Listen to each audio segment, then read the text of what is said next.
Hello everyone and welcome to another BattleSnake Sunday stream. I'm Corey, thanks for tuning in. Hey Jay Lafayette, I see you just got here in chat. Hope you get a good coffee made. It's always a good thing to start off the morning with. And hey Diggs BT-Dub7, thanks for joining and stopping by. So this is BattleSnake Sunday if you haven't been here before. BattleSnake is an online multiplayer programming game that you play by writing a web server that controls one of these snakes over here. So every turn, the game engine sends you a JSON request that tells you what the board looks like, where all the snakes are, where the food and the hazards are, and then you have to decide whether your snake wants to go up, down, left, or right. And the goal is trying to stay alive on the board longest and be the last snake to survive. And today, we're going to talk a bit about BattleSnake. We're going to talk about the Elite Tournament that just wrapped up yesterday. We just finished up the Fall League for BattleSnake, and the Elite Tournament was yesterday. And we're getting a little spoiler, but Soma Mini came out on top in this tournament, and we're going to take a look at some of these games and dig in just a minute. But before that, I wanted to take a quick moment to do a shout out to someone who's been on the streams for a while now and is officially my first GitHub sponsor. I just set up GitHub sponsors like last night, and Backwards Spy, another BattleSnake competitor and stream friend, has been stopping by all the time and was my first GitHub sponsor last night. So thank you so much, Backwards Spy. Appreciate it. I know you might not be here right now, but I'll tell you things later as well. If anyone else is interested in sponsoring on GitHub, there will be a link to the GitHub sponsors page in the Twitch chat in just a second.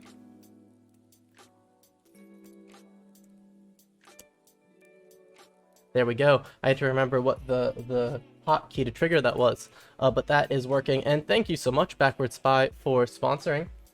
If you want to sponsor, check out that GitHub link. And if you want to come chat, and if you want to be a sponsor and get exclusive access to some subscriber-only channels on Discord, do the GitHub sponsor and then check out the Discord link that I also threw in chat. And so with that out of the way, thank you once again, Backward Spy. I super appreciate it. It's crazy to me to have people sponsoring these streams and what I'm doing, so thank you so much. And with that, I think we'll jump into some Elite games. Jay Lafayette, the tournament was crazy. I was shocked when Shapeshifter and Combat Reptile were knocked out before the finals. Oh yeah, the games yesterday were kind of crazy. Super duper intense games. The finals were super fun to watch. Soma's sweep, but like you're saying, Jay Lafayette, I was super surprised that both Shapeshifter and Combat Reptile didn't make it through to the finals. So before we actually look at the tournament results, let's also just take a look at the leaderboard for the season leading up to the tournament, because I think that kind of shows how impressive it is that Shapeshifter and Combat Reptile didn't make it to the finals. So here is the qualifying ladder for the fall season that just wrapped up. And the Elite Tournament that we just saw yesterday, you can see, is the top 16 snakes. And so those were the ones that competed yesterday for the title of Elite Champion. But what's super interesting is you see Shapeshifter and Combat Reptile in the top 1 and 2 spot with 23 and 22,000 points, relatively close to each other, and they've got a really big gap from Soma Mini in third place at 14,000, and then P Eater at 11. So a bit of a gap between third and fourth here, but a much bigger gap between third and second, and then a pretty small gap between first and second here. So just crazy to see that these top 1 and 2 that were seated pretty high didn't make it through to the finals and got knocked out in the semis. They did have a really tough semifinal A bracket. So let's look at, I want to keep this thought about the semis, but then we'll go to the quarterfinals and start there. Semifinals A, once we got into the semifinals, the brackets were controlled by random number generators. So we got lucky or unlucky, depending on who you might ask. And our semifinal group A here is the top 4 snakes from the ladder. So we have Shapeshifter at number 1, Combat Reptile at 2, Soma at number 3, and Pea-Eater at 4 on the ladder, all in the same bracket. So this was a pretty crazy tournament. And let's take a look at a few of these games. I don't think we need to watch all of them, because if you want to do that, you should definitely just check out the VOD from yesterday. So like we were saying, I want to kind of see... so yeah, let's look at quarterfinals A quick, because it's really fun to see Shapeshifter win their first 2. So Shapeshifter was in this quarterfinals A bracket, and in not super surprising turn of events, they win these first 2 games right off the bat to start out strong and get into the semifinals. And I really thought they were just starting out strong and had a good look to them. So I thought they were gonna continue on, but we will get to the semis in a bit. Here we've got Pumpkin Snail in the top left, Jaguar the yellow snake on the right, and Shapeshifter with the terrifying eyes, just taking out Pumpkin Snail, forcing them into a hazard, it looked like. Or maybe that was Jaguar. I lose track a little bit, but either way, they are owning their own lanes at the moment, going right to left. And we're getting near the end. I like having the bar while we do these game redos so that I can tell how much is left in the game. We are getting there. Let's see how this one ends. Oh, with the Shapeshifter just sees the Judin timed from down here and cuts off Jaguar. What a good... This was the first game of the tournament and was a good way to start it off. But let's see.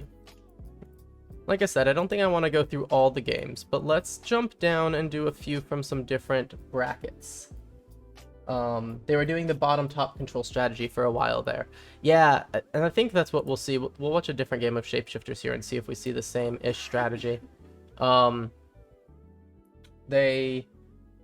top and bottom control, I think what you're saying is like when we get to the 2 snakes, they each just control one half really well. And that's something we saw in a lot of these tournaments. Once we get to 2 snakes, they really just each kind of control half of the board. And we really only see them interact when they try to go for like kind of jut-in head-to-heads. There definitely are times when, like, you know, they'll be going horizontal and they'll just flip to vertical, kind of.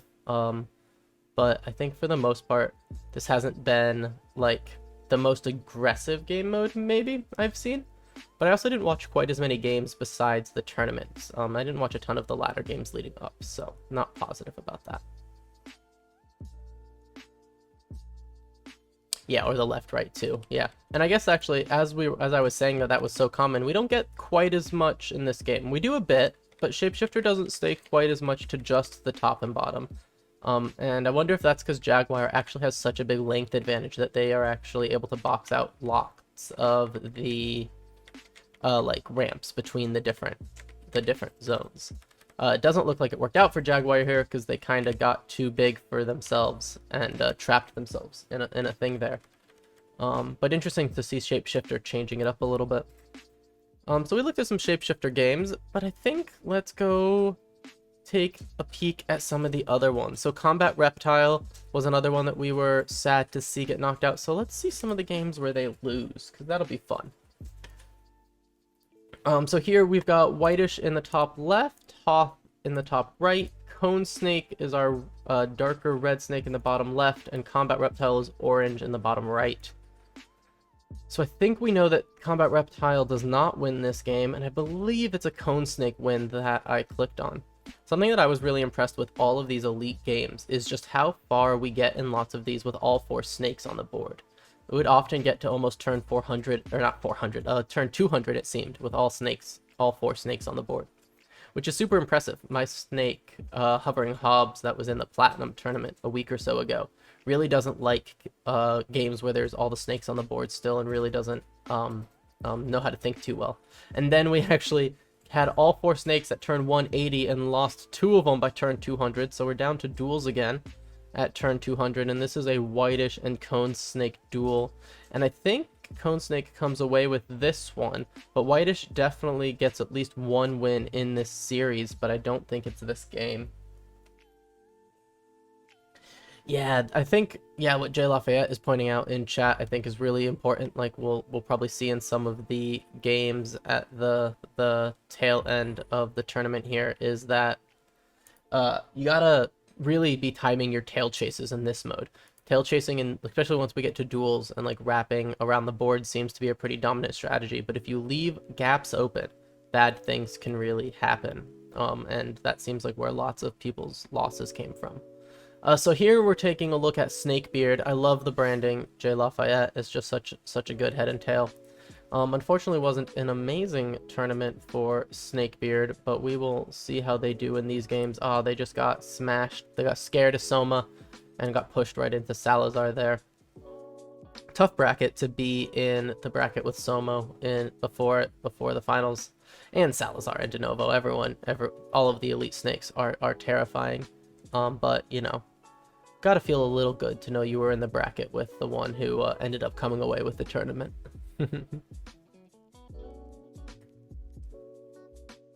And here we go. Salazar's quite a bit longer, but Somo's doing the controlling the bottom half and just trying to take as much space from Salazar as they can with those jut-ins. Here we go with a little flip.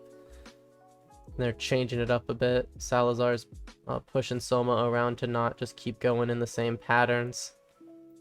Soma's terrifying me with these tail chases, and there we go. Got trapped. Yeah, Darcy does such a good job with the heads and tails. It's so fun to see. These tail chases are just so scary in this mode. Because they just, I always feel like they're going to get trapped faster than they do. And Soma does get trapped here on this tail chase. But I thought it was going to be a little quicker. Let's take a look at Salazar's second win in this round. Always good to see. Okay, so this must have been after Soma had won, because Soma is now off the board. We got Salazar, Denovo, and Snakebeard going at it with just the three of them. Salazar came out to a huge early food lead. 17-5 there. 20-5. Just going real big at the start here. I like that Snakebeard and Denovo are just chilling in their own quadrants for the most part here, not eaten until they really need to or are forced into that position.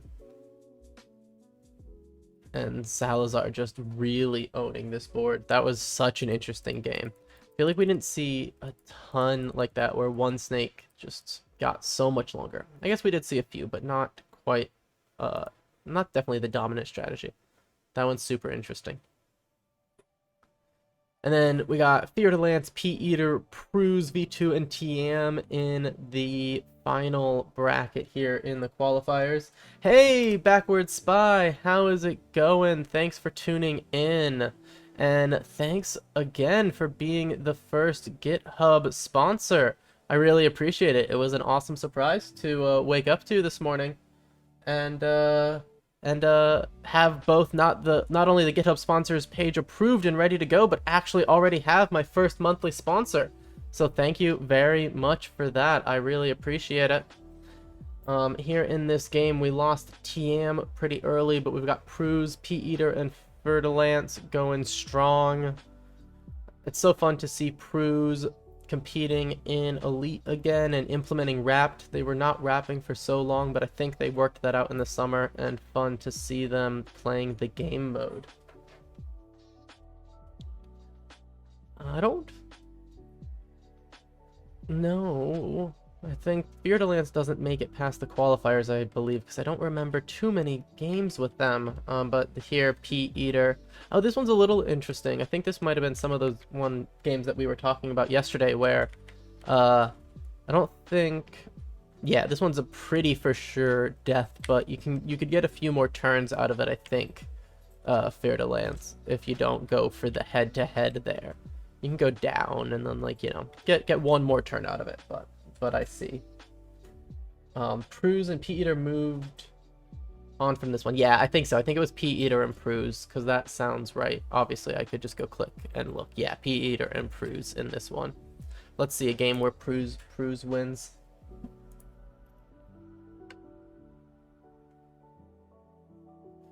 Pruz is always also a good snake because it's so consistent. They've been here for forever. Always the same branding. Nice and consistent. Gotta love it. It is funny, like they were talking, how like the casters were talking about yesterday. Pruz is been a competitor for so long and such a strong competitor that they always get to the finals, but apparently haven't won a ton of finals according to the stats. There's lots of second place finishes, and it's always sad to see. But I think they have enough achievements to keep them warm at night. Pruz is on the bottom here, and Pea Eater's at the top. They're doing the normal containing their own halves thing, and as soon as I say that, we go and switch to a left and right half instead of a top and bottom. Pruz is... oh, yep. And as soon as I go to say anything, they switch again. These snakes get wrapped up way faster than I can figure out. Oh, Pruz going with a tail chase. These are dangerous tail chases when you tail chase someone else because they can eat food. Oh, wow. J. Lafayette says, Pruz has been in every elite tournament since I've started last fall. Wow. Look at that. Were they in the elite tournament in the spring? For some reason I was thinking they might not have made it to elite in the spring with figuring out wrapped mode. But I don't remember. That was just from memory. I guess I could go check that out really quick. Oh, well, that's just this season. Let's go to the Spring League Elite Tournament. So there is that. Let's look at the brackets here.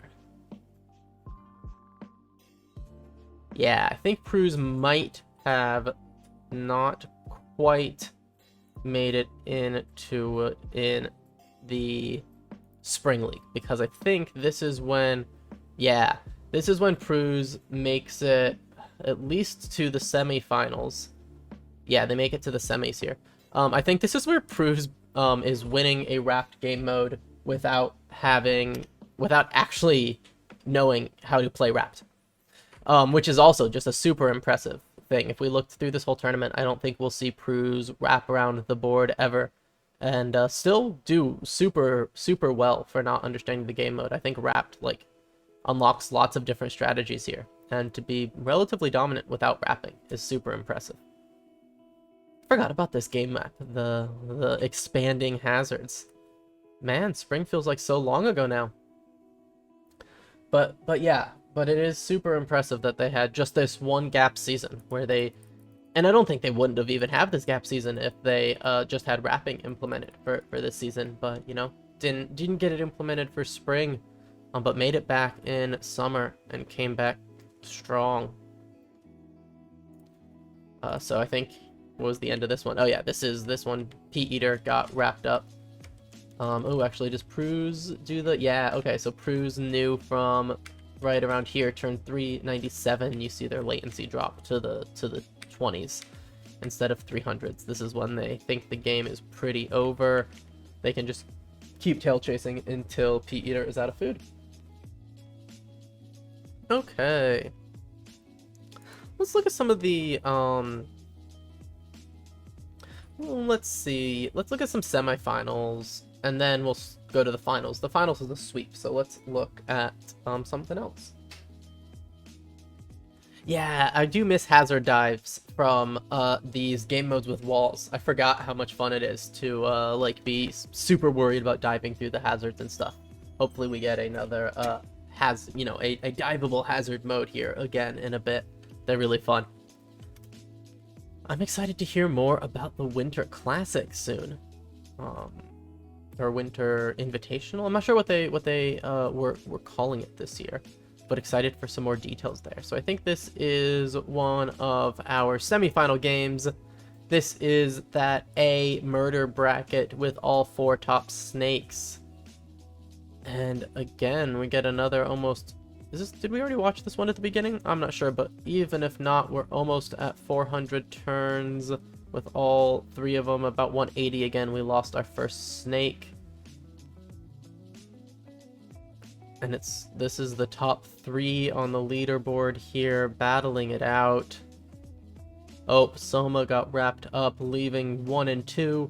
And the game started, I think this might have even been the first game of the finals, and just started out looking like it was going to go the way of the ladder, with 1 and 2 taking this long game here. This one, oh, so Combat Reptile comes away with the win. We almost ended up in 1, 2, 3, 4, just like the ladder. But again, just such a powerful game, and a little scary.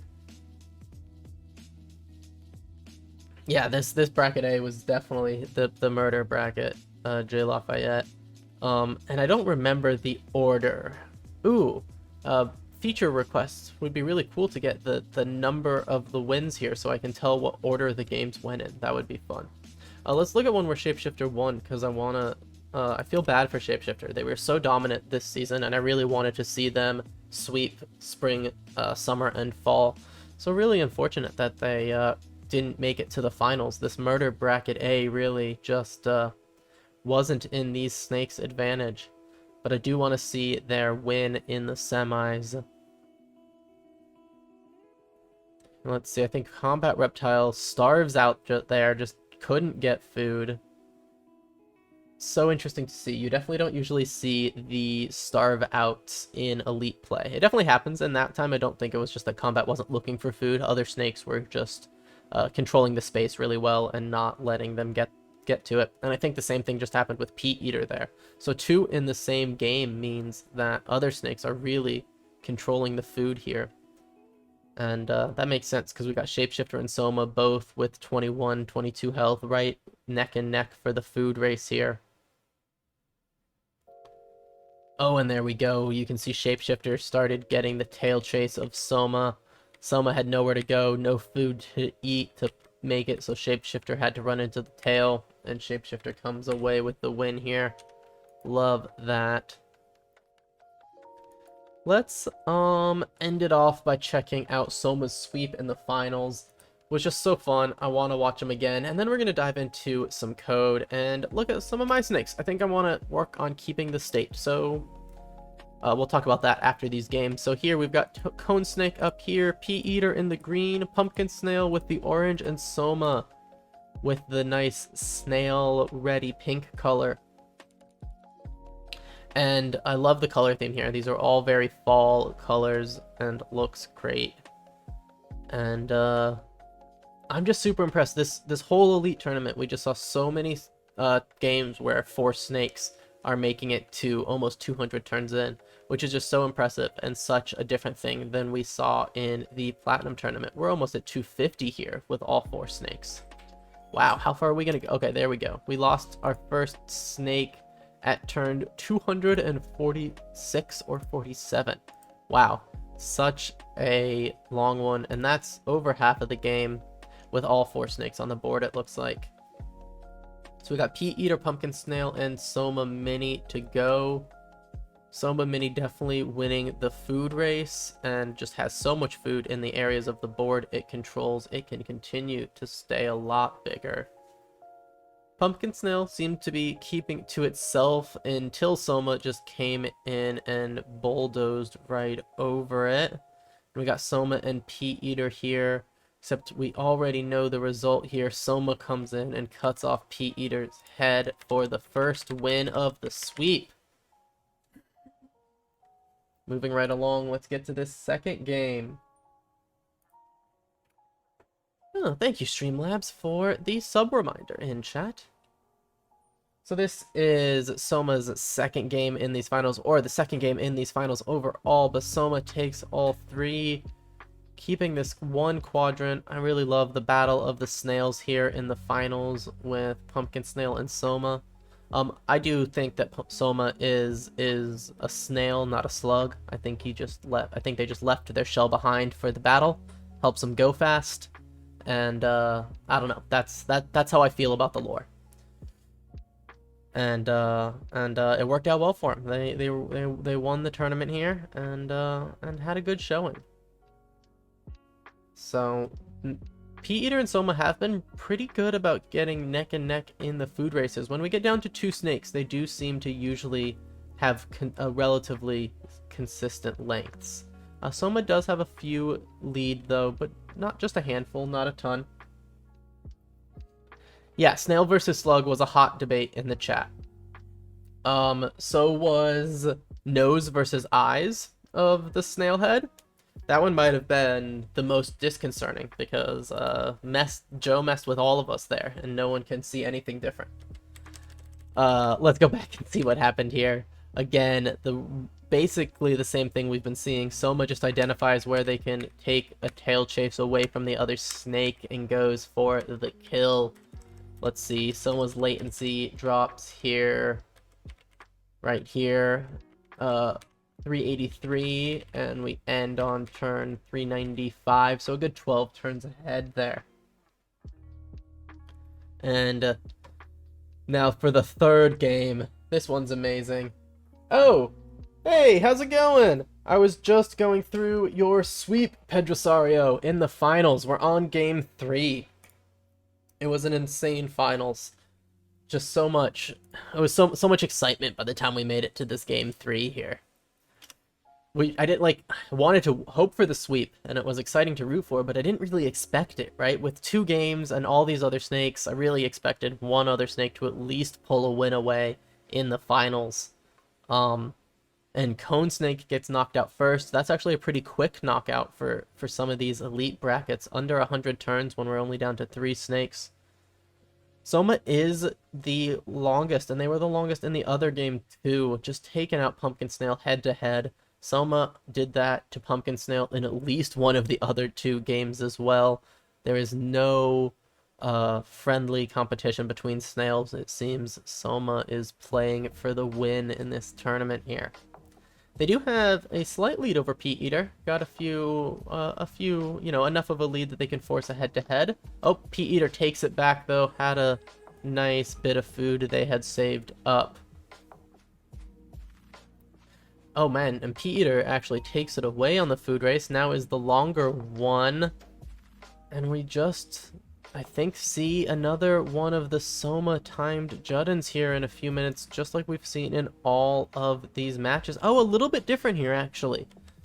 Soma's basically just continuing on its own tail chase and just doesn't give Pea Eater anywhere to go. Pea Eater's best chance is to try to tail chase Soma, but Soma knows that, can create this little pocket, and just doesn't give Pea Eater a chance. That's a fun one. Oh, yeah. I would have been super happy just to get out of that death group. But I guess also, once you're out of the death group, it feels like almost smooth sailing in the finals. Well, and it was a little bit. You swept, so good job there. But yeah, getting out of this murder group in semifinal A was super impressive. Great job in the whole tournament. And okay, I'm glad Jay Lafayette is asking in chat, because I think this is really the important bits from the elite tournament. I picked it intending to be a snail, but I can see how the lack of a shell creates doubts. Yeah, so I was just giving my lore thoughts here just before you joined, Pedrosario. So I'm claiming that Soma is a snail, and they just left their shell at home for the tournament.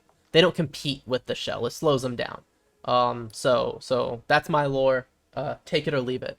But those were my thoughts on the conversation. Okay. So I think that will wrap up our recap of the elite tournament. I had so much fun watching. It's so much fun to compete, but it was a ton of fun just watching and rooting for all the other snakes. And I didn't have to be as stressed yesterday, so it really worked out nicely. And we had some really good games to watch, so I couldn't complain about that. So with that, I think we're gonna hop over to some code here and actually look at some of my snakes. Uh-oh, I actually am realizing just now that I have no idea what project I have open.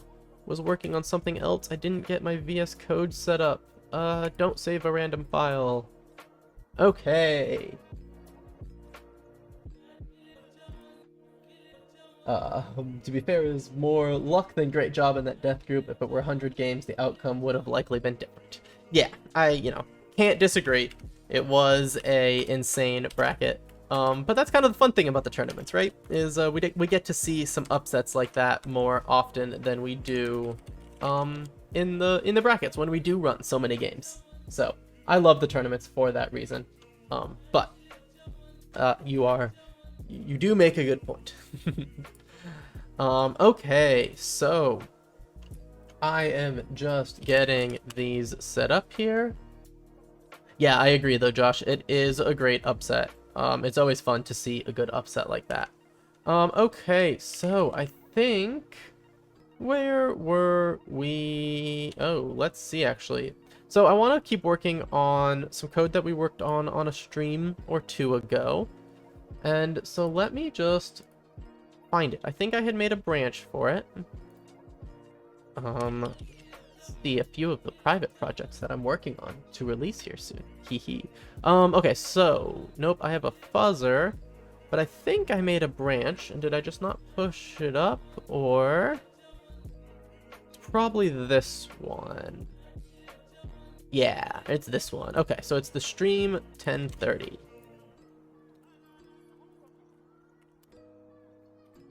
Awesome. Okay. And let's actually just do a diff of this from main, because I want to see what we had done here and what we're going to want to do next. So the goal that we want to work on right now is I want to refactor my traits and my Rust code so that I can store state in between turns. For my Minimax snakes, I either, well, the first thing, when last week or 2 weeks ago, when we were working on this, the goal was to store state so that I could keep the result from one turn around for the next one, just to do some move ordering. And I don't think that's a bad idea, and I still want to do that, but I also think I might just want to jump to a transposition table that I keep between turns, so that if I've already scored a state, I don't have to score it again. I think that could also be really helpful. But for either one of those, I really need a transposition, or not a transposition table. I need some kind of state that I can store with my snakes in between turns, so that we can actually get an advantage here. So let's just look at the diff from last time. We're trying to thread in this associated type, this associated type in our BattleSnake AI trait. So we have the BattleSnake AI trait, and it has an associated type. And for each of my snakes, I'm giving it a state. And so for a lot of these things, it wasn't too awful. I was also trying to change it up so that I do less boxing of things, and instead of returning like a boxed snake, I return a one of the types. And so I'm trying to remove boxes and work through that. But I was running into issues, and I'm kind of wondering if it makes sense to do... No, I think I do need to do all of it, because I do think I need to make this not return a boxed snake anymore, because I think if it returned a boxed snake, like it does, I'm going to have issues making the associated type a different thing. So I think I need to keep doing what I'm doing. I need to keep working with this, and I guess really what I should do is just see what my error messages are. So this one's interesting. Apparently in Devon, I'm just saying it doesn't have... I'm just doing a box dine. I wonder if I'm doing a box dine here. That's interesting. It's probably just for the Minimax stuff, because I bet my other snakes aren't doing it. Yeah, and then is Hobbs going to again? Hobbs gets closer. Okay, so Hobbs isn't too bad actually here. He sets this thing up to a paranoid min-max snake with most of these filled in. I like that some of these are just underscored though. That's good. It's not good, it's just kind of funny. Okay, so then Irene has an Irene with no state. Jump flooding has something there. Awesome. Oh, okay, so here's where I'm gonna want a generic associated. Fun. Okay, because I don't actually want it to be just for a game board, so this is actually gonna have to be generic. But I can try to do that. Oh no, that's the problem. Yeah, okay. The other thing I could try to do, and it might be worth it. I think I should try to do that. They're all related thoughts. Is right now what I often do is I have my min-max snakes hold the actual board struct, that's the one we want, but I also have an enum that wraps multiple of these and picks the right size based on the right stuff, and I'm wondering if I want to use that up top here instead. My thought there is then I'm just gonna have to deal with less differences through my code. Like, we're always gonna get the same struct here, or same enum at this top level. I like that thought. I'm almost done with this diff, so let's just see what we see. Okay, so we need a trait snake state. Fine, I'm saying that the T is a state. Okay, this all makes sense. BattleSnake AI has a state. State is snake state. You maybe give it a state when you call make move. That makes sense. We implement it for box of T. Yeah, okay, so I think it's with this boxing that we're gonna get into some interesting bits, but let's just take a look. Let's just see if it builds. I think it's not going to. Yeah, okay. Oop. Oh, I wanted that one to close, this one to open, and actually let's just go full screen. Type provided when a constant was expected. Oh, it just doesn't like this. I see. I was, thought it was fancy earlier that I was doing this, but it turns out it just is not happy. I guess that makes sense. I knew you couldn't do that in the return type. So in hovering hobs, line 235, we need to replace these with there. Except here's the problem, right? That's the thing, because we're build from best sell board makes it so that I actually don't have a specific type here. Okay, so I think I need to do my enum dispatch thing. So let's figure out which crate I want to use for that. It's enum dispatch is one of them, but I think there's another one that said it was cooler. They called it enum delegate, maybe? Enum dispatch, enum delegate. Yeah, which one do I want? Like the amazing dispatch, but more awesome. So they think they're better. It was just published 8 days ago, or most recently published 8 days ago.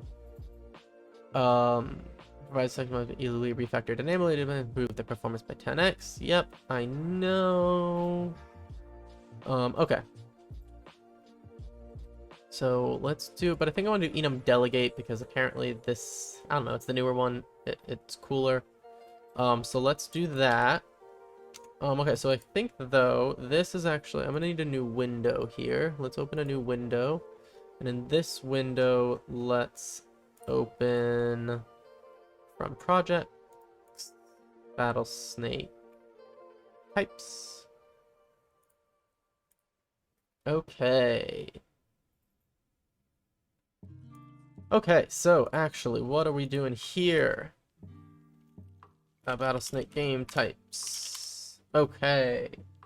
So I actually could do some open source maintenance here a little bit.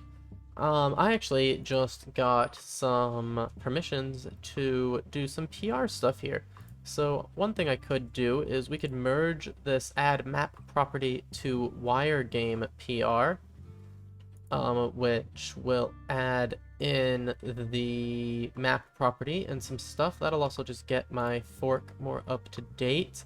But I don't actually want to do that right now. It's a good idea, and I really should. I just don't want to, so we're gonna do something different. We're gonna pull out my develop branch, which is the one that I am working from for my snakes. Just make sure it's the latest. Okay. And what we're gonna do is we're gonna look for best cell board. Yeah, okay. Because here we have this enum best cell board, and I'm going to use enum delegate with that to make it implement all of the traits that I want it to implement. Maybe that didn't make sense, but I hope it did. So I need to annotate all of my traits with this. And then I need to annotate. Okay, so this is probably the wrong order, but that's okay. I need to go here, and I need to say we want to. Oh yeah, cargo add enum delegate. Gotta add it first. Okay, so we have an enum. Let's just go back and actually explain what we want to do. We already have this enum that has a variant for different sizes of cell boards. So like, and they're all boxed. Oh, why are they all boxed? Not sure they want to be boxed or need to be boxed, but they're all boxed. I think that's to make it so that this is the same size. I don't know. That's a separate question. We'll deal with that in a minute. But I have an enum where each variant is a different sized cell board. With, you know, this one is a cell board with 4 snakes at 7 by 7. You know, we have all the different sizes up to 16 snakes on a 50 by 50 board. And the idea here is we can pick the best, as in the smallest one that the game fits in. So if we're doing a 4 snake on 11 by 11, we can use the standard size board and not need to like waste space of keeping track of 16 snakes on a 50 by 50 board. So right now I'm using this, but then I'm like pulling the pieces out of it.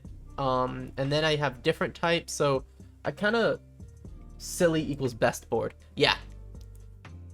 I needed, like, I already, just how everything had worked, right? I had already had one named large, and then I needed one that was bigger than large, and I don't know. It seemed like a pretty silly board, so we went with silly. I actually think we've seen things that don't even fit in this board now in some SPL stuff, but that's okay. The idea here is that I want this enum to implement all the traits that each individual board implements. So I can just use this enum like it was any of these cell boards. Hopefully that made a bit of sense. The thing I won't be able to do is like refer to that it's definitely a U8 or something, because sometimes we have U16s, but I think that is a trade-off that will be acceptable for lots of these cases. I say that, and then I wonder if that is super duper true, but I think we're going to keep going down this rabbit hole and find out. So I want to say that it's going to implement some methods.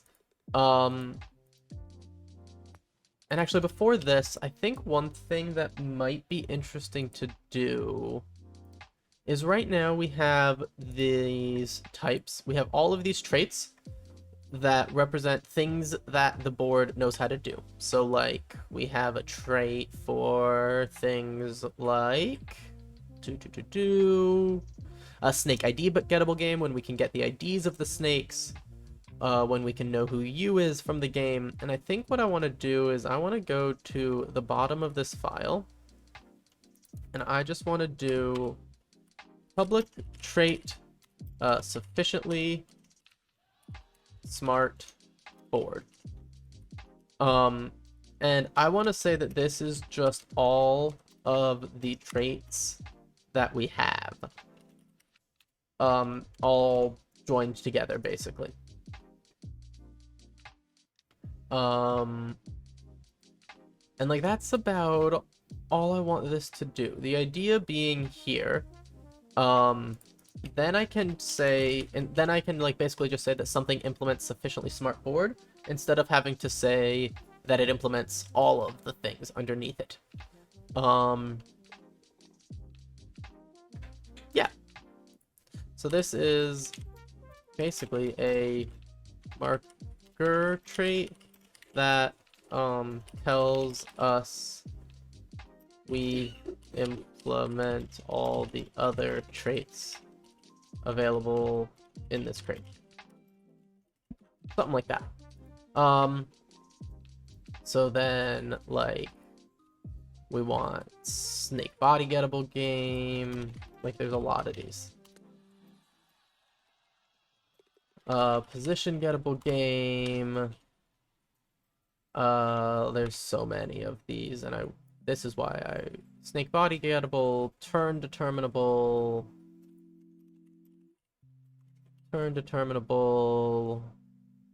size determinable,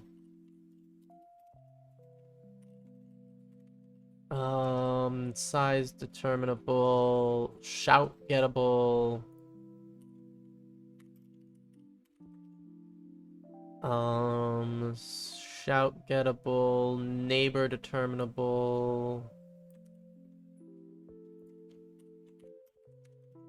Neighbor determinable, reasonable move. Okay, we got shout gettable, that was neighbors, reasonable move, random reasonable move.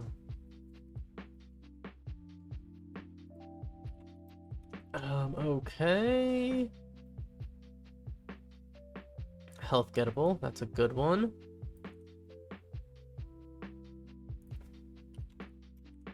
Health gettable.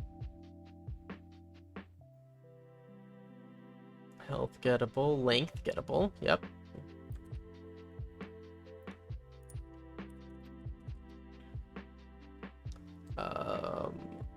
Length gettable, food gettable. Food gettable, head gettable. A position gettable I already got. Hazard settable. Neck queryable, food queryable. Okay, let's, oops. Do as many of those as I can reasonably do. Length was then food. After that, hazard, neck. I think food gettable was the next one. Food queryable. Wait, what? Do I have food gettable and food queryable? Yeah, I guess get like gets a specific one. Query queries all of them. Oh, ooh! I forgot about that. I like it. Let's do this, backward spy. Select all. Complete. Let's figure this out. Extension cappuccino. So I have some teamwork tokens. That's what we call the viewer rewards in this channel. And one of the ones that Backward Spy has just redeemed is setting the color scheme. So I'm going to set my color scheme to Capuchin for VS Code, and I get to pick my variant, I'm told. Ooh, okay. We have Mocha. Ooh, that's nice. Got Macchiato. Okay. Ooh, how do I set color theme? There we go. Frappe. Latte. Ooh, I love lattes in real life, but I think I'm going to do a dark color scheme. Mocha? Probably Mocha. Ooh, they're so similar. I'm going to go with Mocha, though. Okay, look at that. Ooh, this is nice. I like this color scheme. Thank you, Backward Spy. This is a fun one. We're gonna play around with this for a bit. Okay, so we got neck queryable. Oh wow, I really like this color scheme. I'm not sure if I've played with color schemes much since I've been getting into VS Code, but this is nice. Food queryable, I think we got that. Hazard queryable. Not sure if we got hazard queryable. Simulable. Okay. Hazard queryable. Yeah, hadn't got that one yet. And simulable. Yeah, simulable's mad because it needs other things. There's a T here. I don't know what this is. Oh, simulator instruments. And snakes. Public trait. There's a T here where this is simulator instruments.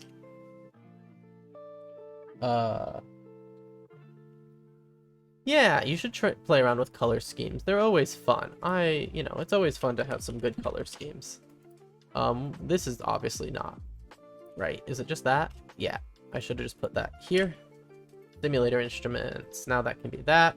But then we also have a N snakes, which is a U size. Const and snakes U size. There we go. Perfect.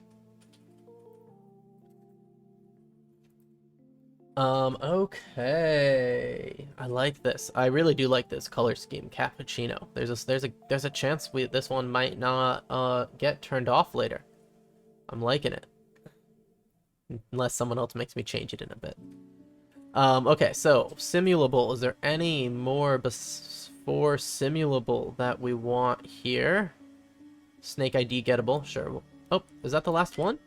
Okay. It might be. Do I not have... No, I got Snake ID gettable. It's like the first one here. Okay. So. I should mention you can change the accent color in the settings too. Ooh, the default one is quite nice. Is the accent color this purple accent color? Because if so, I don't know if I need to change it. Oh, yeah. Oh, wow, there's so many options here, though. Okay, well, let's at least look at some of these. Is it going to change? Oh, I got a reload window. Okay. Which one do we think we want to see? Let's see what a lavender looks like.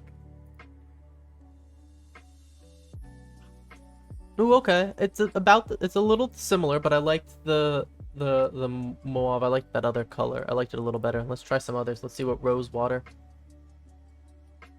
Okay, okay. Let's try something different. Let's go with like a green. I want to see something just a little bit more different here. Oh, there we go. Yep, there's our green highlights. Ooh, okay, okay. Yeah, I think I do think this default. Yeah, ooh, yeah. Oh, that's so good. Such a good purple. Okay, I think we're keeping it at the default. Ooh, let's see some other options, though. Due to say... whoa, okay. Well, just ignore you. I don't want color overrides. I do want everything to be bold. I'm not going to map custom colors. Definitely need italics for comments and italics for keywords. Workbench should be styled flat. I don't know what that means. A more flat look using 2 shades of base color. Default losing 3. Yeah, let's use 3. Ooh, okay. Well, let's see what teal looks like. I do really like the mauve here, but I'm very curious to see what this teal looks like. Oh yeah, it's a nice light teal. It's a nice light teal. I do like that. Let's try. Ooh, let's see what yellow looks like too. I'm a fan of yellows, but I think I'm still gonna stick. Ooh, yellow looks pretty nice here. But I really loved this like purpley mauve. We're gonna stick with that one. Okay, I love it. I don't know what you're mad about. I think it's just mad because I have different Git branches and it's trying to do weird pulls. Okay. Awesome. So now I want to do an impl block that says you automatically get this thing if you've implemented all those other things. So an impl of T of board type. And then we're gonna impl max. Nope, we're gonna impl sufficiently smart board for board type where board type is all of these things.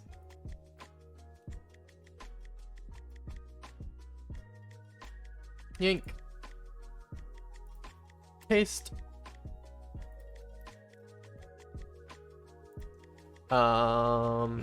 Yep, I need a T and I need a fonts and snakes. Is it U size? I don't want to call this T though. I want to call this simulator. Where simulator is a simulator game instruments. Sufficiently smart board for simulator, and snakes. This is simulator. Okay. Awesome. So that was just a little tangent-ish thing. So that now I have a single trait that everything implements. I don't really know if that's actually going to be the thing that I wanted to do, but let's find out. So let's go to where I have that big one defined. Best. Go away, 1Password. Best subboard. Typing's hard. Okay. Enum best subboard. Let's add the enum delegate thingy. And can I just say the sufficiently smart one? Because that would be pretty cool. So I just need to import you for the first thing. No, I don't actually know if that's what it's mad about.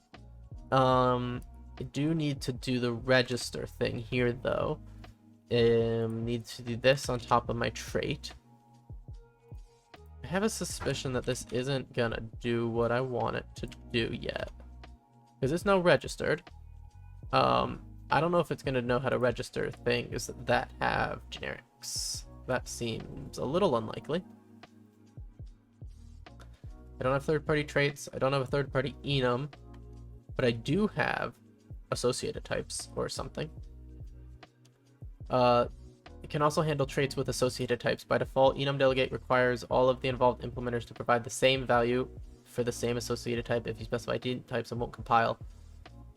Mixed types. If you need different types, you need to annotate your enum with unify enum wrap. This will generate a new enum wrapping the possible values for the associated type.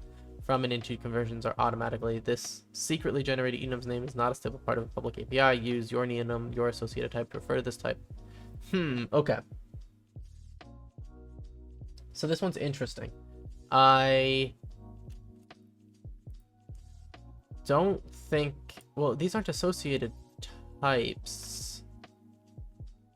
They're not associated types, they're generic types. Such as generic traits. Okay. Are currently not supported. Okay, so can't use this for that.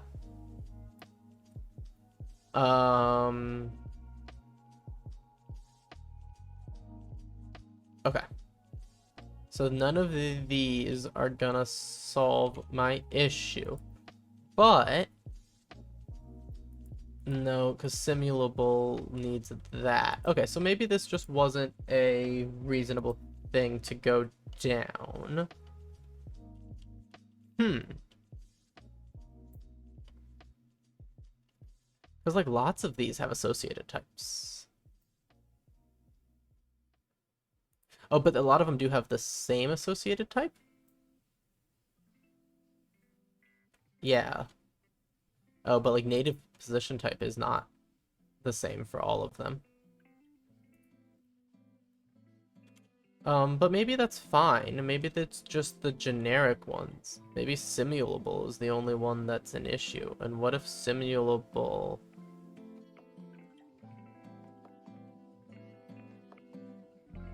Yeah, okay. So I don't want to do enum dispatch. That's just not what's gonna work, or enum delegate in this case. Or do I want to do it? Do I just want to do it with...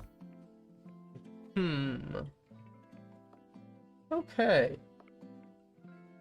So I'm on a little bit of a tangent though from what I wanted to do anyways, because what I really wanted to do was in my snakes.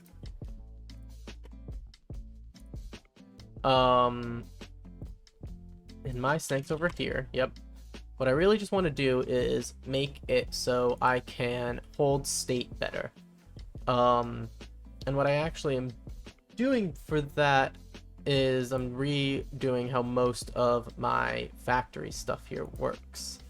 And so here, for hovering hobs, the snake type here like this is where I want like best sell board or something, but I can't do best sell board here. So this is where I think I might have a little bit of an issue and might want to eventually refactor how some of this works. One thing that I don't love about the game types is that wrapped and standard are completely different structs.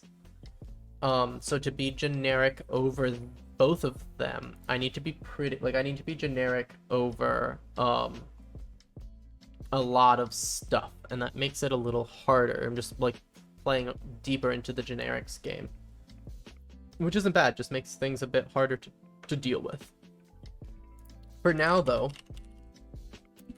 I can just do this. I can say that Hobbs would only work with a wrapped cell board. This then I think again becomes the same wrapped cell board. And the third thing that we give to my paranoid min-max snake is the size, which is 4. Because like it's part of this, right? Interesting that I have to give it both. I guess that's because one of these doesn't necessarily know its thing. Not sure about that, but whatever. Okay. Cargo build will at least get me past that error, but it won't get me past this. Okay. Oh, build from best sell board just already does. Okay, so from best sell board. Yeah, so let's say it's always going to be wrapped. Oops, I keep clicking that button. It's not the one I want to click on. Build from best. Yeah, so I'm going to say that it's always going to be wrapped, because that's just the whole point of what I'm trying to get at the moment. Oh, okay, so these are actually completely different errors. Expected struct. Found box. Wait a sec.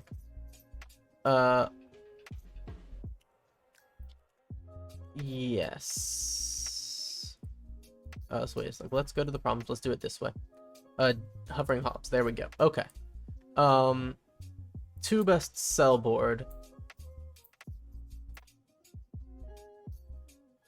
And then if it's a tiny, yeah, so this is how I'm pulling the things apart. But what did I tell it I'm putting in here is just a standard thing. Basically, this isn't building best at all. This is just not doing that.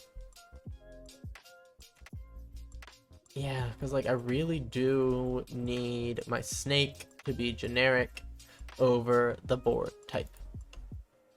Maybe they want to have an associated trait of the board type. They could have an associated trait of the board type as long as it's generic, though. With generic associated types.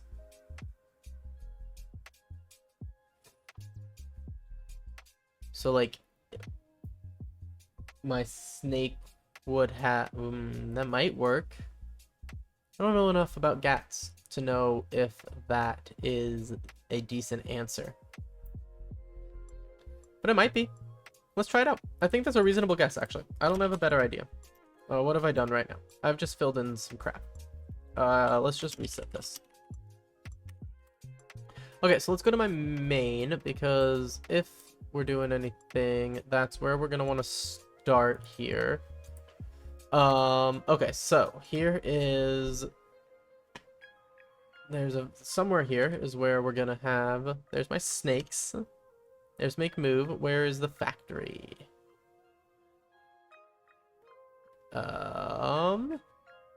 We've got to have factories here somewhere. BattleSnake factory. Okay. Snake has a BattleSnake Snake is a BattleSnake AI. Does Snake want to have a generic associated type? I don't know where to put it. I think I want it on Snake. So in BattleSnake AI, it has a type of game.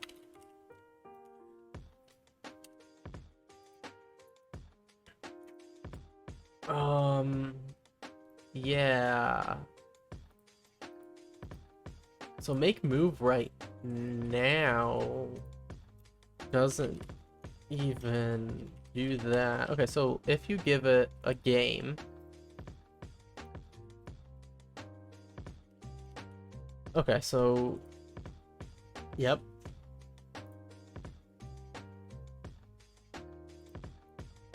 Okay, so I have this type. I'm using it in make move, but now everything's gonna be upset because no one implements make move correctly. Okay, so let's just go through and like work one by one on snakes. Amphibious Arthur. Where type game is T.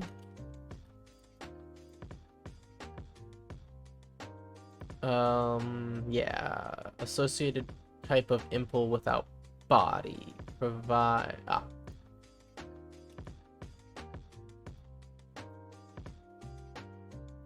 Oh.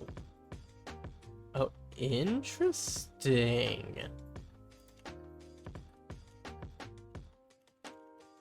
So is this like working? Question mark. This is pretty interesting. So that worked. It let me just say that game was the T from my impl block. And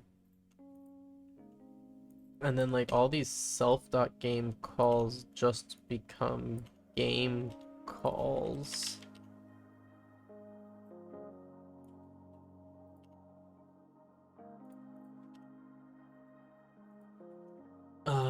Okay, so then Amphibious Arthur, what if it just doesn't have a game? What if it's not generic over that? Here's where this is gonna be an issue, right? There's gotta be an issue here. There's no way it just is okay with that. In Amphibious Arthur,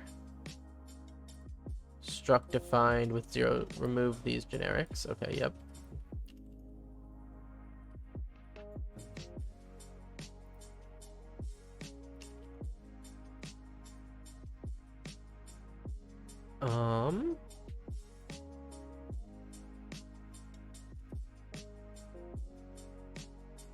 Okay.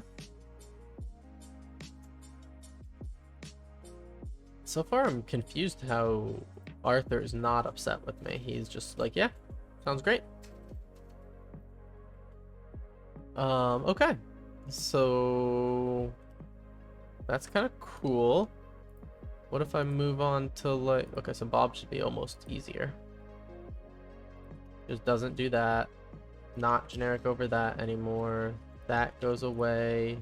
Open type game equals T. And then we do game self game.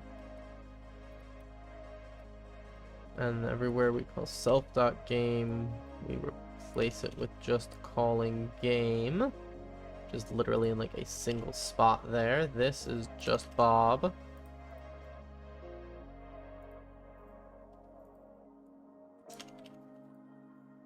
Okay, so like that was really, really easy. Constant Carter is going to be even easier. Let's just copy and paste some of this. So I'm really worried about the ones where we actually do something, which is like all the min-max ones, because those are the ones where we're gonna get into trouble.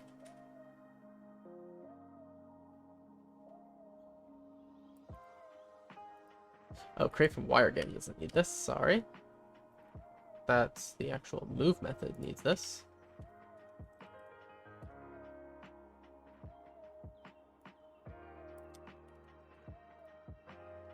Okay, well that one's easy. Oh, but this one actually needs type game equals.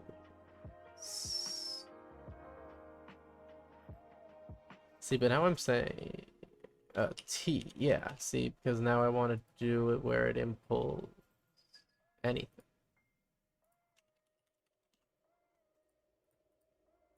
Oh, okay, so like so far this is like working great. I don't understand. It's just great. Okay, so let's go to a hard one. This is Devon. Here's where BattleSnake Factory for that. But wait, is this make move? Where's make move?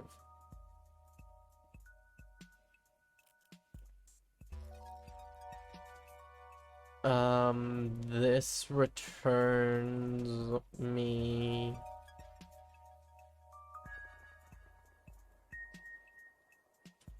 Okay, so this is the thing. So this returns a min-max snake. I don't have a move. Okay, so that means that's got to be in main. I see. That's got to be here. Because we're gotta implement it for min-max snake.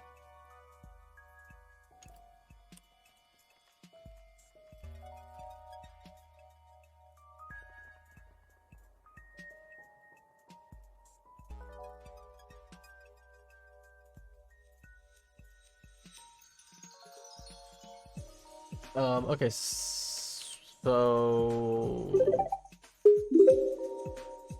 Ooh, thank you for the follow. Alex Salente. Thank you so much. Hope you're enjoying the stream. I'm, like, not bad way confused, but I'm a little confused because, things are just working way better than I expected them to. And just surprised that it's just working. Oh, I have to specify the associated type in this dine here. Got it. Yeah, I don't want to do that.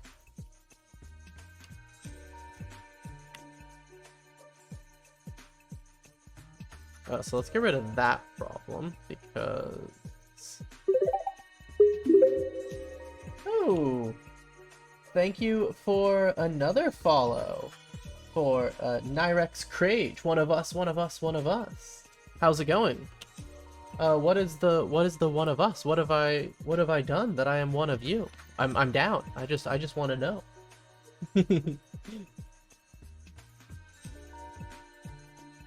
Okay, so we got to the place where I was trying to implement it for my min-max. I guess I'm just gonna go through these errors here. Hobbs is very mad at me because these underscores don't make sense. So I guess we're just gonna hardcode a board type for now. That might not even make sense. Wrapped subboard, and this one's I think just 4. Ooh, the Capuchin! Awesome! Yes, so Backward Spy, a sponsor and a chatter, used his teamwork tokens to change my color theme to Capuchin. And I'm loving it. I don't know if I'm ever going to change back. But if you have another color scheme or font you want me to try, make sure to pay attention to those teamwork tokens, the channel points. And I think you can spend 1,000 of those or something like that to change my font and color scheme. But for now, we're going to keep rocking the Capuchin. I don't actually even remember what the font that I have installed is, but I really like it. I can look it up if anyone is interested. And as I'm saying that, I got myself interested.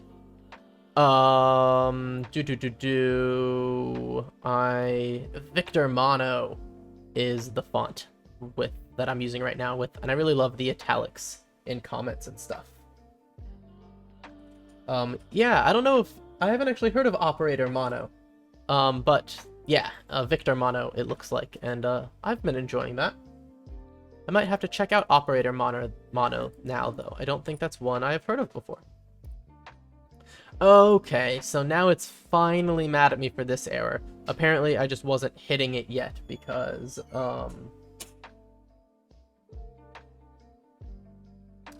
following the errors, I've heard this is called compiler-driven development. Yes, I very much subscribe to compiler-driven development in Rust. I think that's one of the reasons I love Rust, is I can just keep throwing things at the compiler and it drives me along, and it's great. It's a great time. Ooh, Operator has those fancy italics as well, though Operator is paid. Oh, interesting. Yeah, I'll take a look at that. I always like new fonts, and paid ones are good because you know, I like paying for the things I use if I can. That's pretty awesome. Okay, so here is where we're hitting the error that I thought I was gonna hit earlier. Well, what's this one yelling at me for? Oh, this is because I just haven't done this. Type game equals t : game.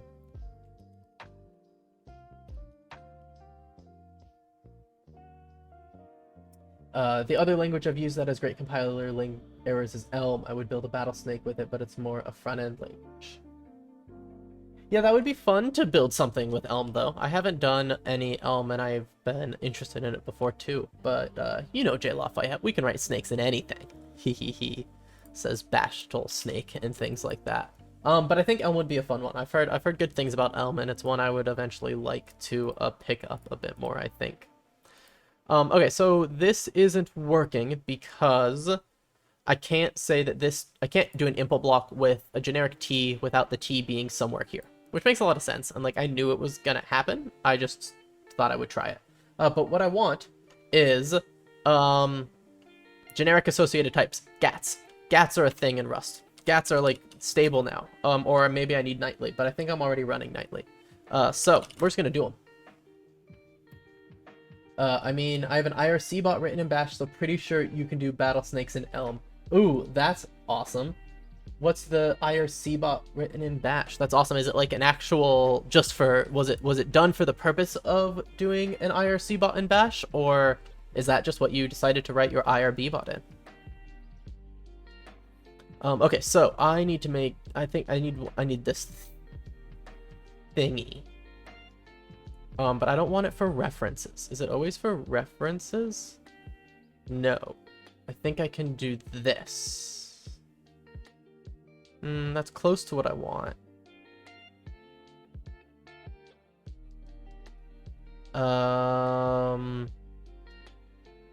Okay, so when they use the 4, so they don't have the 4. Do they not have 4 in this at all? That's like a slightly different one, I think. Okay, let's just keep trying. Just because you can in Bash. Yeah, I love it. That's a great reason to do it. That sounds awesome. Yeah, that doesn't, Bash isn't. I love Bash as a scripting language, as Bash, but probably not the thing I would have picked for an IRC bot either. Okay, so type game. How do I don't think I quite get it yet. We get an error. Yep. But what I can do is something like this. Type game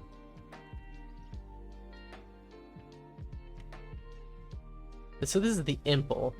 What if I don't there where self is a, yeah, but like that's not what I want at all. Type game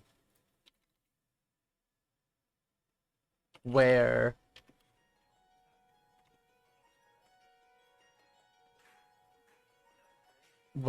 these things.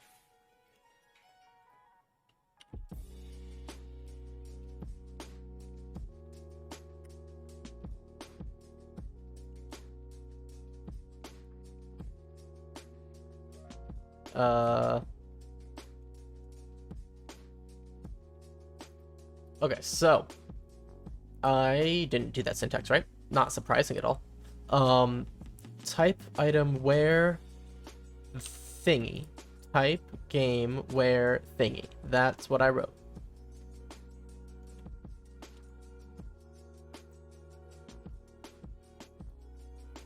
But I don't have a T or anything, which like makes sense, right? Like I think I need to do something like that. But like that doesn't make sense. Associated type in impl without body. Associated type. Oh, is this just telling me I don't have it? Oh, wait a second. This isn't, I see. I didn't understand where I was. Okay. Oops.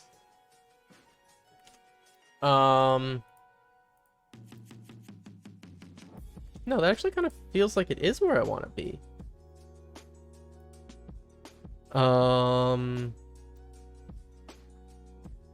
Okay, so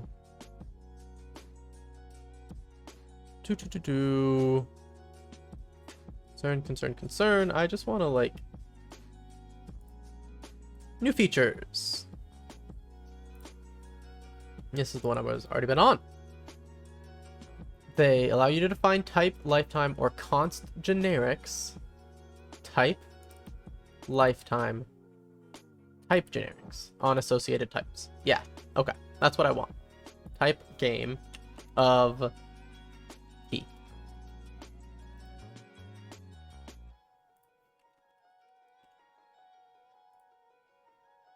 Yeah, okay, so then we make that a game of T. I don't understand yet. We're gonna keep pushing through this. Ooh, whoa, what did that do? Oh, that's a help thing for it. Oh, that's fun. BattleSnake AI. Uh,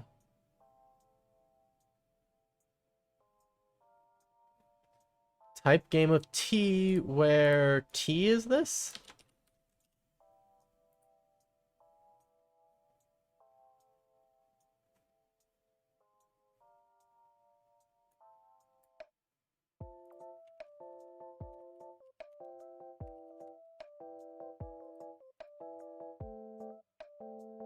Sounds good, Backward Spy. Thanks for tuning in, and we'll see you in a bit.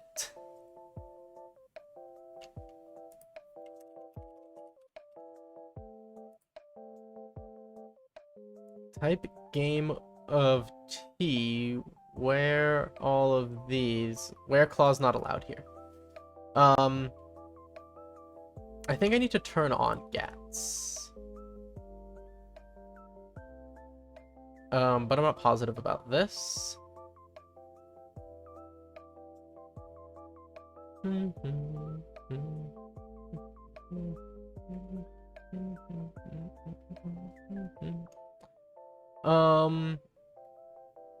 It's actually not giving me an error about GATs. It's just like, just can't put a where there. But like I already should be. I think I should be able to put a where there. Like I'm seeing people do it.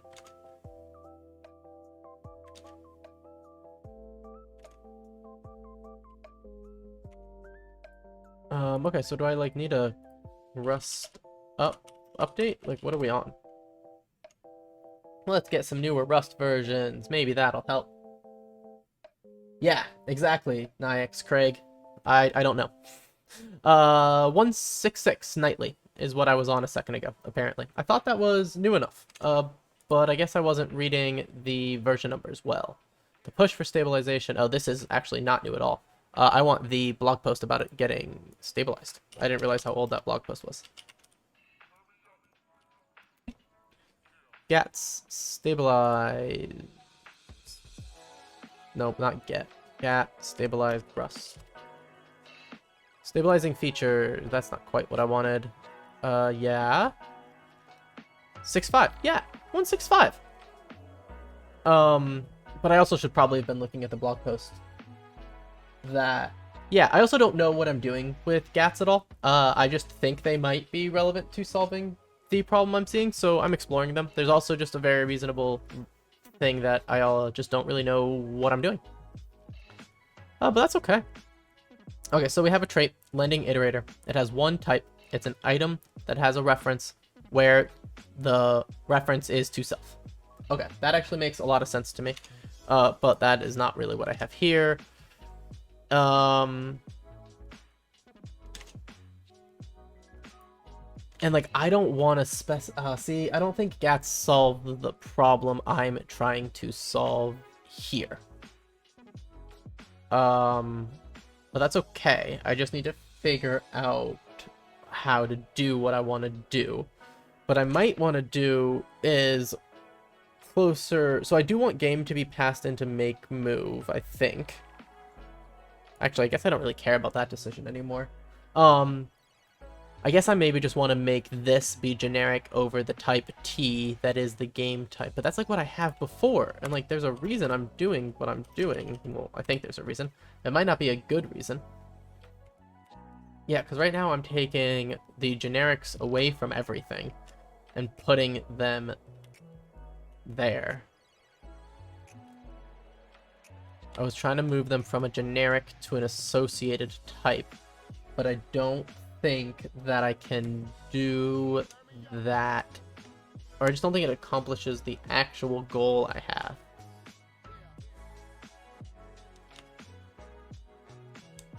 Because if the struct is generic, then I can actually have a different struct for each different type. For each different game type. Okay. So do I just want to go back to the version I had before where everything was generic over that thing? Like, I kind of think so, right? I just want to undo this, where I don't want to make them associated types. I want them to be generics. Because, like, I don't want Amphibious Arthur to just have one. It wants to be generic over that. And see, but this is where generic associated types confuse me, right? I guess the thing is for it to be a generic associated type of my trait is the thing that has to give the bounds over the generic, which is not what I want. I don't want the trait to tell me what bounds it is. I want each implementer to tell me the bounds. And then I want it to be generic over the bounds that I specify there. Which means, yeah, I want my struct to be the thing that's generic. I don't want the trait to be generic, so I don't want gats. Okay, that was a fun adventure, but I don't want gats. Because I don't want gats because I don't want the trait to be generic. I want the struct to be generic. I think that makes sense. Thank you for your help, though, Naya Craig, with the gats and just giving me version help there. Always helpful to have someone to bounce some thoughts off of and make sure I wasn't going crazy with my Rust versions. But now I'm on a newer Rust version, so that's awesome. Let's just run a Clippy right now. Let's just see what, maybe do we have a new version? Let's just get a cache. Let's make everything happy here quick. So we haven't made a ton of progress today. These types and how everything is structured is getting a little hairy for pushing these state things around. So still need to figure out what our next move is. Okay, so Hobbs is just still very broken because I'm not telling it what the BattleSnake factory returns. Can this be a GAT? Ooh, could this be a GAT? No, because again, I want the factory to be providing the genericness here, not the trait. So I don't even know if they help me here.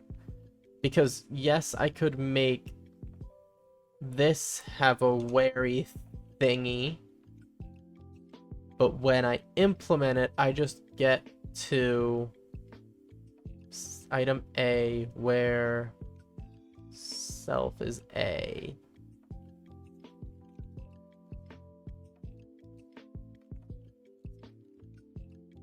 Interesting. Now I want to look at this. I already did blow away those changes.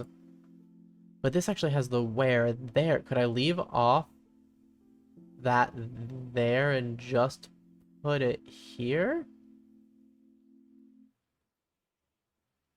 So the T that they have generic comes from there. So they only have the A. That's just repeated there. I don't think that actually helps me give any more information. Okay. So factory returns, let's go to this. Impl factory. Oh, well, I don't want that. I want BattleSnake factory. I want the trait. Okay, so there is a type snake that implements BattleSnake AI. When we call create from wire game, it makes us a snake. And what I'm saying here is it makes us the same snake every time, no matter what kind of wire game we give it. So here I'm saying that snake needs to support any kind of game type. Do I want to say that? Do I want to push it to a higher level? No, this makes sense to me because BattleSnake AI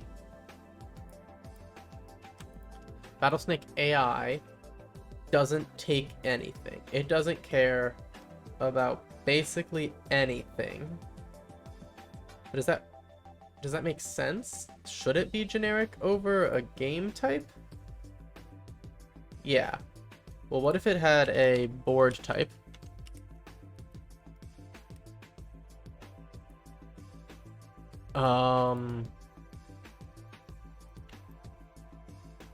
Game is board type.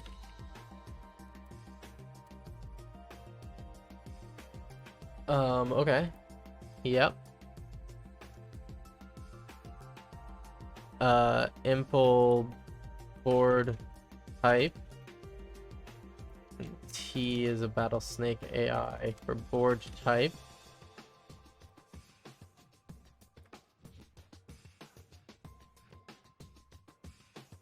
Okay. Cool. That just put that through. Equals board type. Okay.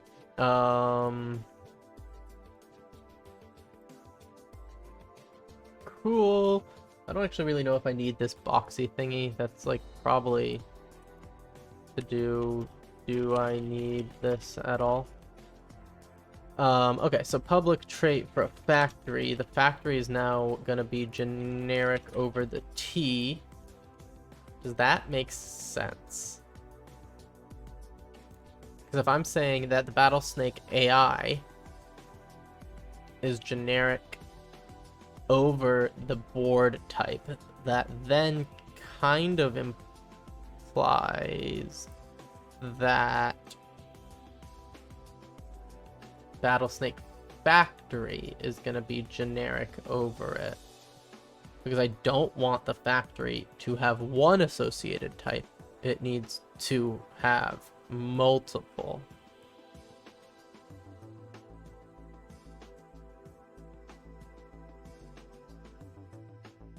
No, BattleSnake AI really wants to operate off of, like, the wire game. Oh, well, no, this operates off a wire game.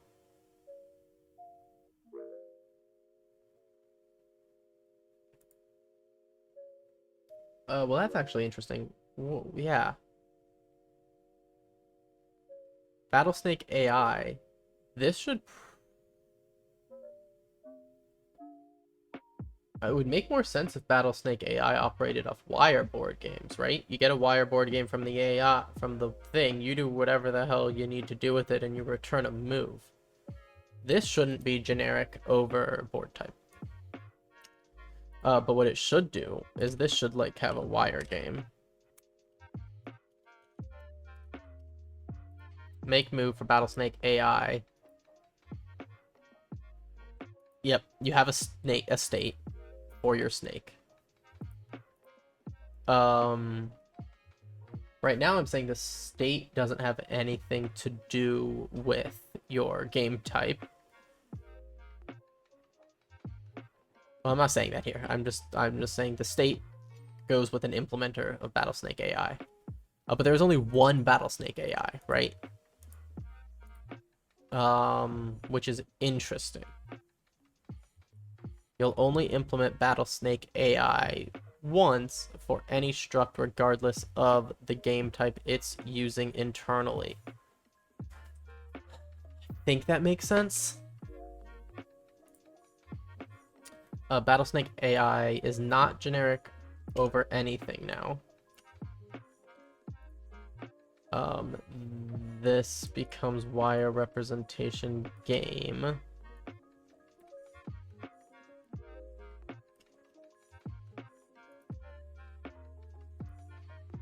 This is not a T. I doubt there's a T here because I don't think that needs a T. Okay. Now, placeholder. Yeah, okay. This can just become wrapped. Cell board. This also is the same thing. This becomes 4. Okay. Now, make move has 2 parameters. That's not what I'm doing. Okay, so now here's where we get interesting. So,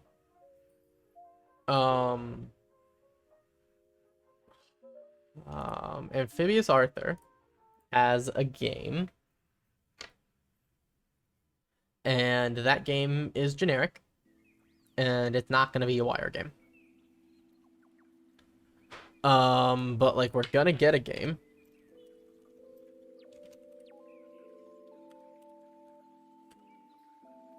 This is a wire representation game. Like that's a thing. It is a game.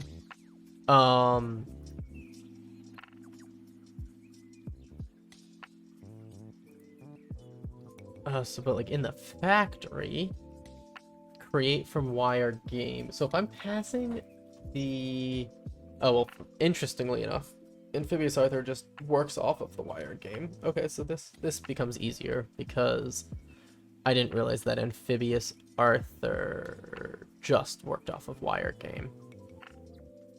Amphibious Arthur doesn't really even need to be generic then in that case. Oh, that's just what it's happening now. I see. Because wire game is all it needs. It's working with wire game, but it could work with any game. That makes sense. Like, sure, I'll buy that.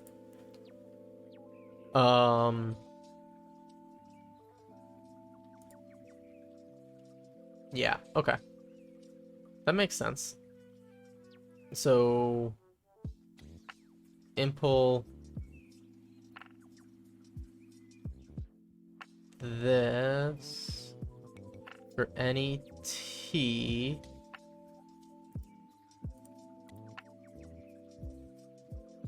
What if I just impl this for wire game right now?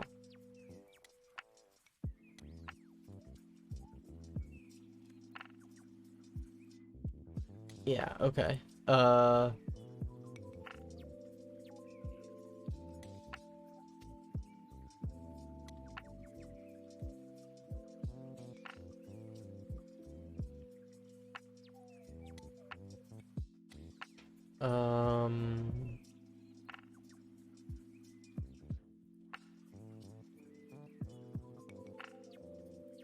See, here's the other problem, right? Like, if I'm making make move,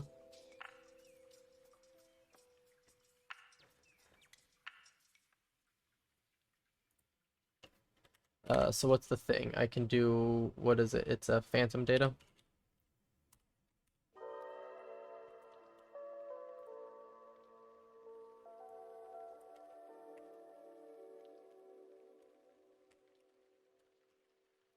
My phantom is called phantom.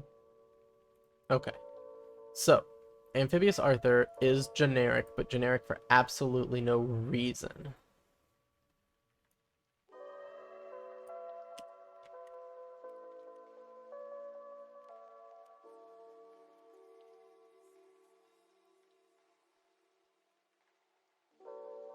Available fields are phantom. Okay, yeah, whatever. I'll figure that out in a minute.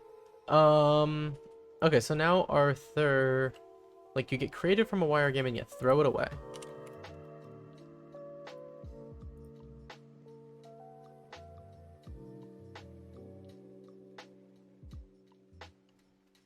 Yeah, there's also that problem, right? Where just like my states, I say that problem like I was actually talking out loud there. I wasn't. The problem is that like I kind of want each snake to have a specific game type set for an entire game, not a turn, so that the states work. Okay, I think I need to rethink how I have my structs set out here, because this just doesn't seem like it's gonna work amazingly. So let's maybe go to the drawing board here, and we're gonna chat about how I think my snakes might want to be set up. Okay, so Excalibur.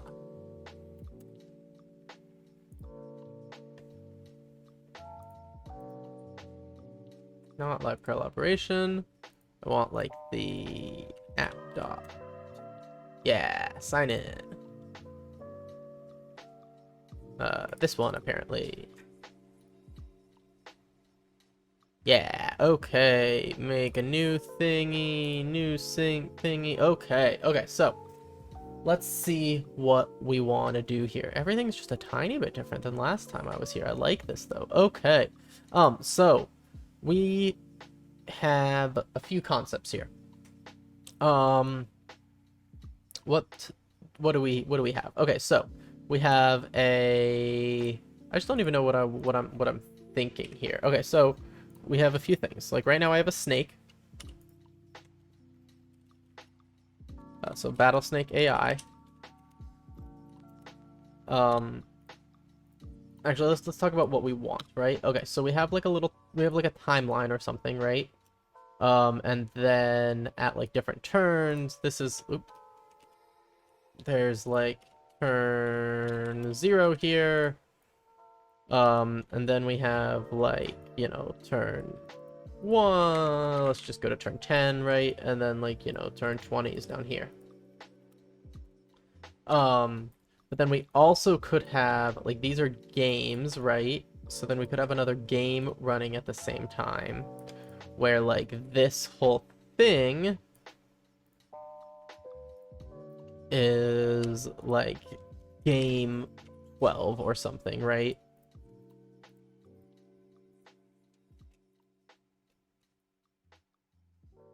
And then this is, like, game 15.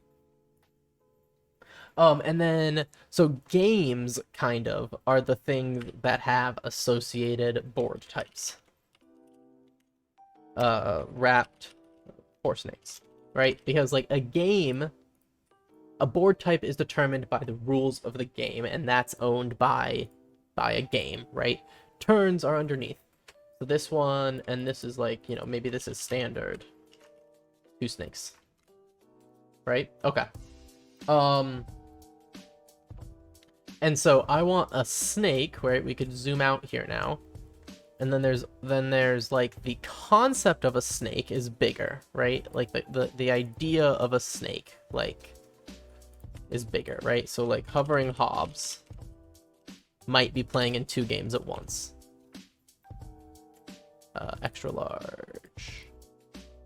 So like, yeah, Hobbs might be playing in 2 games at once, and they each have their own board type. So Hobbs, as a snake, maybe doesn't want to own this.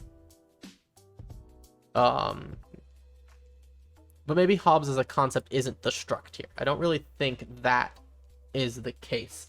But maybe this is the factory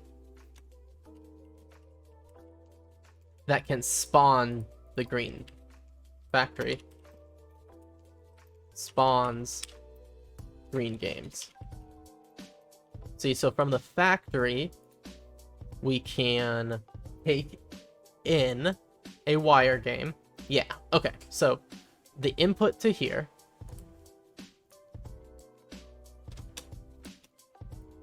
the input to this is a wire game. Wire game, which is just JSON. I just like calling it the wire game. Okay, so you put in the wire game, and then you get out one of these things. You get out a materialized snake. You get out like a Hobbs, right? Hovering Hobbs.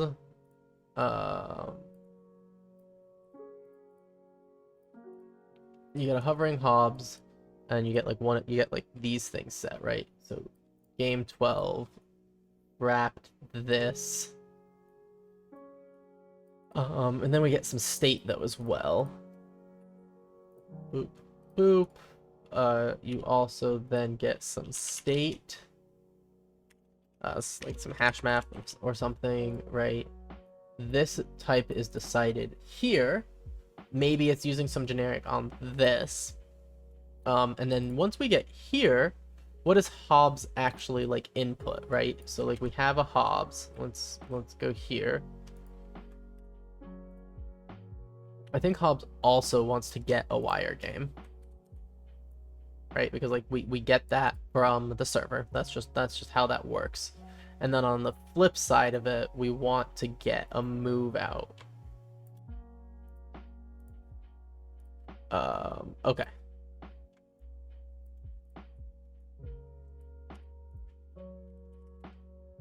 Yeah, okay. So this seems reasonable to me.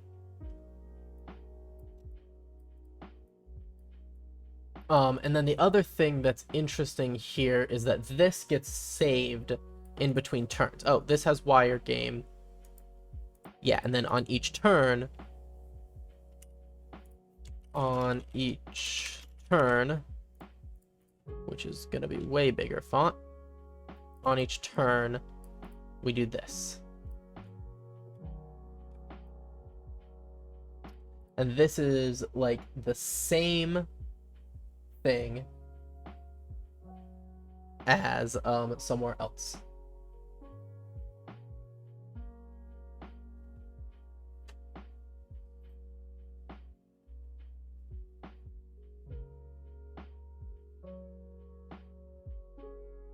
Uh-oh. Is stream back up? Okay. I think stream is back up. Sorry if it died on you there. Hopefully it is reconnecting and everyone tuned back in. Okay, so this makes sense. One of the nice things about this is state here can actually be like internal to the thing. Wait, can board type be internal to it too? It might be able to be. Which would be kind of nifty, right? We still have to like be generic over it probably, but it could do it internally. Maybe I could hide that with a different struct or something. But I'm not positive. Glad it's back up. Glad it wasn't too bad, J Lafayette. Thank you for the heads up. So this is close-ish to what I have today, but it's definitely not exactly the same. We have the two steps a bit, but they don't work exactly the same way. I think the biggest difference that I have today is that when the factory spits me out a thing, I want this snake to be like a long-lived thing. I want to put this in like some map of like of game ID and snake name. Yep, so I want to have like a hash map of these, of the game ID and the name of the snake. So like hovering Hobbs game 12. Find the same Hobbs for every game 12 there. Hobbs internally will know how to keep his own state because Hobbs knows how to keep his own state. Hobbs will also, like at this point, Hobbs will have like a hard-coded board type. It knows what it's gonna be. Does the start move have the game board? I don't think so. But whatever. It has the... It knows what type of game it's going to be. So it knows how to pick the type of game board. And then we save that to a hash map. Every time we get a request on each turn, we... there's like kind of a step missing here, right? Which I can draw out. So let's draw that out. So wire game is gonna go to a thingy. This is our the hash map. So wire game, we put in wire game and like the snake name. The snake name. Those both go in as inputs to this like snake hash map. Oop, we get another arrow out of that. These go in, and what comes out of it is the same Hobbs from before at the turn. There's like lots of these guys in here, basically, is the idea, right? We've got lots of little different snakes, but it picks the right one for the right game. And then from here,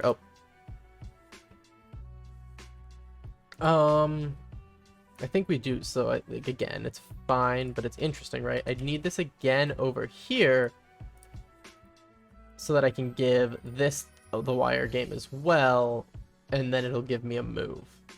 And what this really is this actually isn't, really what we do here is more like wire game is over here. Yeah, let's make wire game be way over here. This arrow, break that up, go to here, get another, wait, oh wait, can I just do this? Yeah, I can make it have another point. You go over here at another point. You go up to there. There we go. Yep, this is the wire game. And all it's going to provide here is the game ID.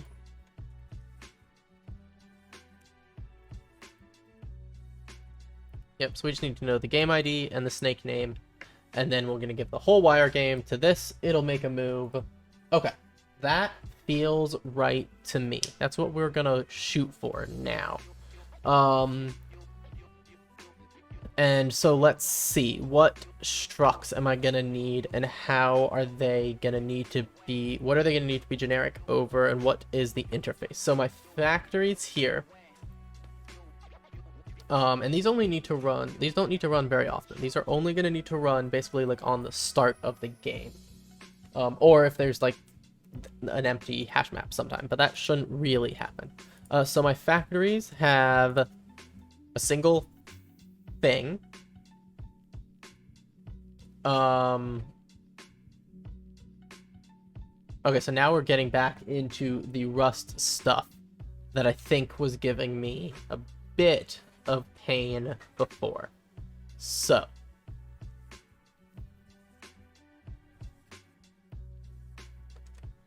let's see what we can do here. Do I just want to start? I think I just want to start fleshing out a new file. So this is just going to be temp.rs. Okay, so we're going to want a trait. We're going to call it factory. And it's going to have a single function right now, a public function called createSnake. And what is it going to take in? It's going to take in the snake name as a string for now. It's fine. Let's just make it a reference to a string. It shouldn't matter. And then what else is it going to take in? It's going to take in a wire game. Wire representation game. Okay. And what does it spit out? It spits out a snake. A self.snake. A self snake. Because I think it wants to have a type snake. Okay. Awesome. So now we have a factory that you give it a name, give it a wire game, it gives you a snake. But then I think I need a trait for my snake. Oh, can I do this? I bet I can, which is like not what which is like gonna be silly. It probably knows what to do if I do that. Yeah, it does. That's pretty silly. I think it knows what to do for that. But let's name them something different. Let's call this, let's just be bad at the moment. So this is snake trait, or factory trait, and that's snake trait. Yeah, it's like factoryable, snakeable, or something. I don't know. Okay, so snake trait though, then just has a public function, yeah, function make move. Yeah, exactly. So this is a pretty easy trait. It's the, I get, yep, we get one of these things out, and then we get a wire game, and we get a move back. So that's easy. Boom.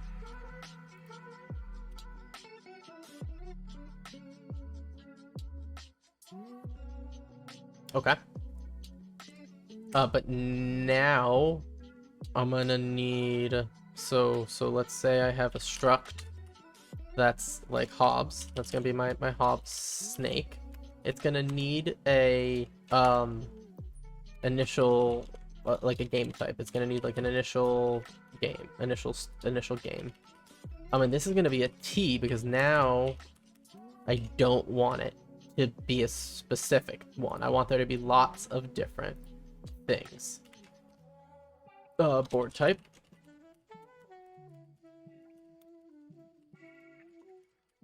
But board type, I want to say we can go from a wire representation game. Hey, Backward Spy, how's it going? How was dinner? we just took a few minutes to take a step back and try to like draw out the kind of interaction I want. And it's a bit different than what it currently is. And so now I'm just trying to like play with some structs in Rust and see if I think it'll actually fit together nicely with generics and things like that. So I want a factory kind of thing that takes in a wire game and spawns a snake, which is pretty much what I have right now. But the thing that I think is going to be different is the snake that it's going to spawn is going to be kept for each turn. So we're going to put it in a hash map of things here, where it's going to be by game ID and snake name. So then we can pull off a specific one like game 12 for Hobbs. It's then going to internally know its own state because it knows the game, the board type, so it can store its own state related to the type for the board type. And then when you have a snake, you just have to give it the wire game and it gives you a move. So one thing that's interesting about that is it pushes the make move down. It like pushes this a little bit. We now get to pass a wire game into make move, which I think is different than this. No, it's not. Oh, no, this... Oh, I forgot. Make move didn't have this because it was kept in the type. It's different. We're going to try something else. So we're going to try this, where we have a factory trait that has one method called create snake. It returns to you the associated snake. That snake must implement snake trait, which has a make move. You give it the wire game, and it gives you a result. Nice and easy. Now I'm trying to see what it would look like to have a Hobbs. So now we're saying that we have a board type from so we have a Hobbs and it has a board type, and we're saying that's a board type that must be fromable from a wire representation game. So we must be able to get from a wire representation to our board type. That I might want to change up later because I think this from wants to be something different. Like it's like from with, you know, it has some other stuff there. But that's okay. So now we have a Hobbs that knows its initial state. And like this one, I think this really is almost just a phantom data for me. Like I don't really think I'm doing much with the initial game, but I need it, and it seems easier to store this than doing a phantom data thing. So this is good. And then what I can do is I can pull snake trait for Hobbs, and then Hobbs. So like I wrote that Hobbs is generic. Oh, over this is I keep missing this from here. So let's impl a board type that is fromable from the wire representation. And then we're gonna implement Hobbs for this board type. Okay, so for any board type that we can get from a wire, we are implementing snake trait. Impl this. I thought that's how you wrote that. Impl. What are you yelling at me for?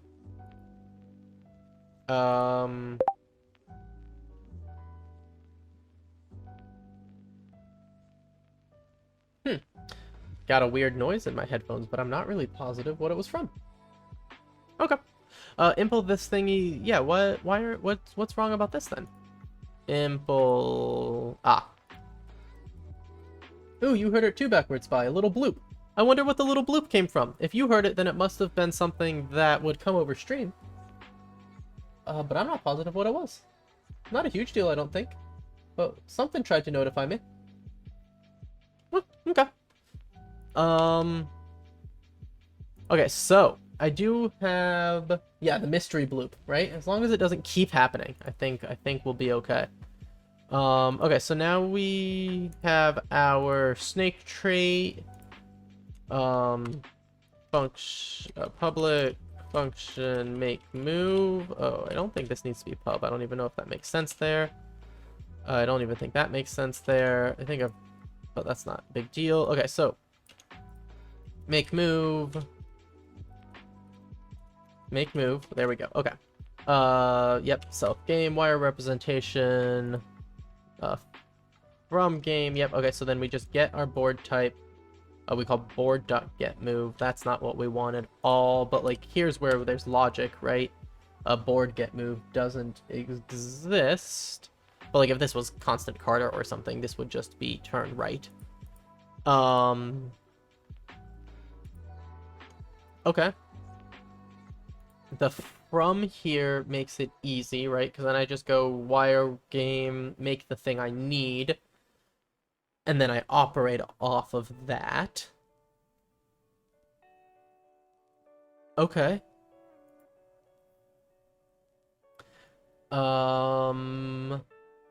Why is this not what I have now? Like, why did I not do this initially? Which might just be because I had different ideas, which is reasonable.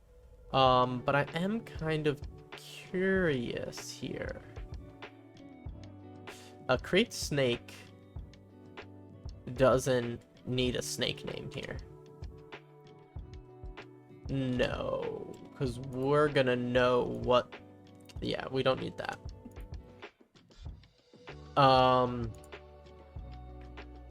And now I guess here's where we get to what's the hard-ish part here. So if I want to make a struct, that's a Hobbs factory. And then I want to impl factory trait for Hobbs factory. Now is where I'm gonna need that. For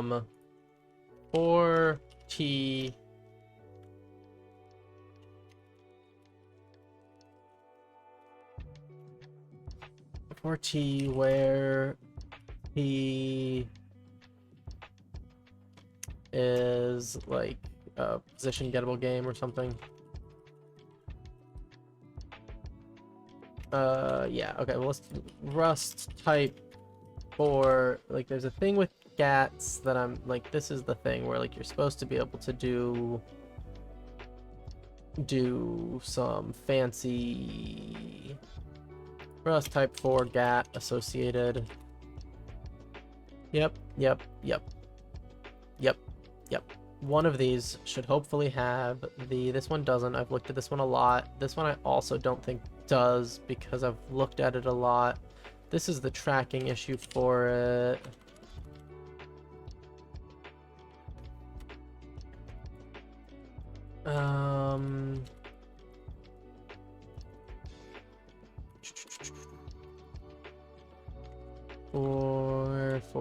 Four. Yeah, where's this thing? The 4.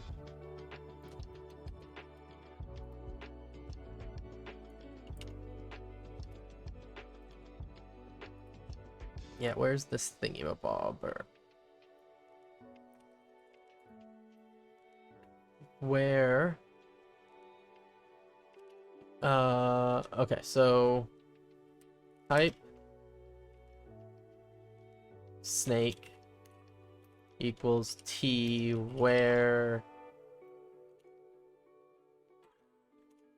for T. Ooh, hey, Blue Falcon HD. I'm really liking the Capuchin color scheme. Thanks you for being a dev, and well, thank you for hanging out in stream with me. Backwards Spy got me to put on this color scheme. He used some of his teamwork tokens or channel points to turn it on, and I'm really liking it. We went through and looked at some of the colors, like all the different accent colors, and I ended up on the defaults, hanging out on this mauve one. But I really like it. I love the dark color scheme. It's got some good pastel-y colors. And it looks really good with the cursive font that I have and everything. I'm loving it. Well, thank you from coming over from that Discord server. Happy to have you here. We're doing some BattleSnake, which is a online programming game that me and BattleSnake, or me and Backward Spy compete in. So I'm working on trying to refactor how my snakes work and how they can hold on to some state in between turns is the end goal here. And yes, this is Victor Mono. I'm liking it a lot. This is the font that I've had a lot of fun with. Did that line work? Because I didn't know what I was writing. Holy crap, I love it. T where 4T, T is a position gettable game. That is amazing if that worked. Wow. Okay, well, I'm gonna need to let this sink in for a second. So let's move back over to chat and fonts. I really like Victor Mono. One of my coworkers was trying it out one time, and I really liked the cursive that I get for different things. Like comments are definitely cursive, and different keywords are cursive, and I really like that. Someone else that I think you probably know, Nia Craig, I think another developer on Capuchin, was recommending or was talking about Operator font, which is another similar one apparently, but is a paid one. So might try that out at some point. Operator sounds interesting. I've been enjoying it, or I've been enjoying Victor Mono at least. Okay, so the fact that this line works is kind of bonkers. I just want to like make it break. Okay, it might not be working. It just might not be yelling at me. Ooh, Arc is super nice. Oh, the Arc browser. Sorry, I missed the chat. I actually used that tool. I just saw Arc browser open. Recently got access and love it. Yeah, I really like Arc. It's a really fun browser. I've been enjoying it. Different enough from other things to give it a shot, and I've been really enjoying it. Yeah, the tabs on the left, everything about it's nice. I actually really love the auto clearing. That's probably my favorite feature, just getting into, you know, opening the computer in the morning and having a clear tab list besides the ones that I have saved. Feels really nice. This doesn't, I don't think this is right, because it's not yelling at me. No matter what I do, it's like, yeah, you're fine, which is not correct. I wonder if one thing it could be mad at is that this file just isn't in, like I haven't told it this file exists. And now if I tell it the file exists, is now it going to be really unhappy? Yeah. Okay, but this one's at least a import. Okay, now we're at least getting the error messages I was expecting to get here. So that makes me feel good about that.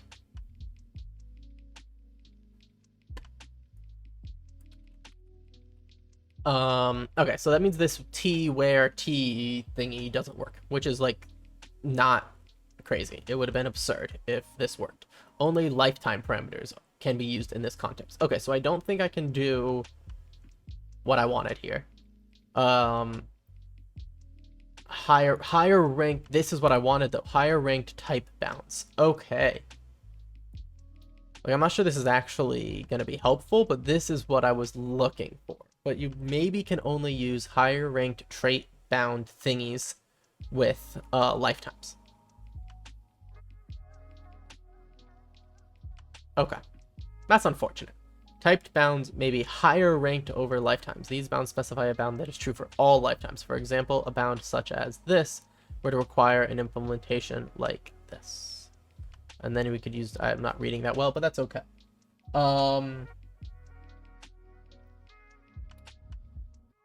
Oh, hey, Capuchin, we got an actual official Twitch from the official Capuchin Twitch hanging out.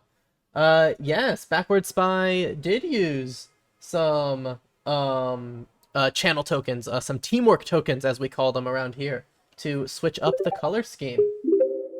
Thank you for the follow, official Capuchin. We got a real raid style going on with all kinds of Capuchin devs. Love to see it. Thanks for hanging out. Okay, so I was looking at lifetime bounds and trait bounds in Rust. What I was really trying to do was figure out if I could write a generic-y thingy here. So I think I just don't understand exactly how GATs work, which is not crazy. I just needed to learn.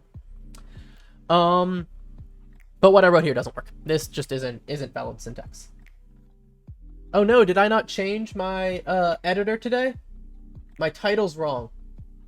Sorry, Capuchin, to spoil it for you. I can edit it now, but we're it's a little late in the stream. So we are working on Rust, and it is a web app, but it's not the full stack web app that it says in my title. So Sundays I usually do BattleSnake Sundays. So BattleSnake is an online competitive programming game that me and Backward Spy compete in. So here, let's do this quickly. I can go to the browser here. Don't need that anymore. So this is BattleSnake. Here is the replay of one of the tournament games from yesterday. So how BattleSnake works is you control one of these little snakes by writing a web server, and every turn the game server sends you a request with the current state of the board. So like if we pause it here, the current state of where all the food disks are, where both snakes are, and where any of these hazards are. And then you have 500 milliseconds to decide if you want to go up, down, left, or right. And you try to compete to be the last snake alive on the board. So we are working on my Rust snakes today. And what we're trying to do is refactor some stuff so that in between these turns here, in between requests to my web server, I can actually hold on to some state and remember things turn to turn. And that ended up being quite a big refactor to how my code works and how I'm tying all of my snakes together. I have a few snakes all in one Rust server. So dealing with some Rust generic issues and type issues today. So yeah, thank you for coming by, and I hope you enjoy. And if BattleSnake catches your eye, you should definitely check it out, and check out more of my streams on Sundays. So yeah, let's jump back into some BattleSnake. And so right now I'm fighting with Rust and generics, and trying to figure out how I can make this happy. So I was sketching earlier a idea of what I might want this to look like, and here's my Excalidraw. So I want a factory struct. I want a struct, a type of data that can take in a game and produce to me a snake object that might have a different board representation, and has some state for a specific game. So I guess this isn't super relevant, but initial board would have a game ID. Okay, so I do already have that there. This is just an import issue. This is again just an import issue. But the actual issue that I'm having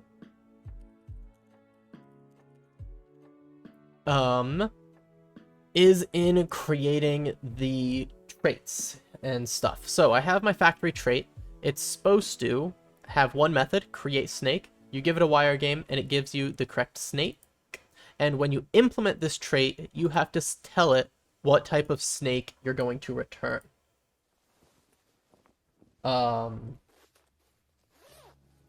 Yeah, well, thank you for stopping by, Cat Puchin, and thank you for hanging out. I like that Backward Spy is gonna get some more devs in here. And thanks for hanging out. Thanks for stopping by. If you are still here, I will do this really quickly, and if you already left, that's absolutely fine. But let's drop some links. Ooh, well, there I am on Twitter. Not using Twitter anymore, so let's do this. There's my Fediverse, if that is more your style. But also links to my GitHub and the Discord that I'm starting for, just chatting about streams and all the other projects I'm working on. If that sounds interesting to you, come hang out. Okay, so back to these traits. I really want to make a little bit more progress here today. I just want to at least get a plan for these traits in mind. It doesn't have to be super specific, but I would like to have something. Okay, so in my Hobbs factory, though, I need to tell it that I'm going to give it a snake. But if snake here knows about the type, basically... oh, well, actually, this is also probably wrong. It's probably, anyways, would be a Hobbs of T. That's better. But I can't put this here. But like, can I do this? Where that? Trait bound. Ooh, okay. So it's just the from that it's not that it doesn't like now. Oh, so oh. Ooh, okay, wait a sec. Let's just remove this for a second.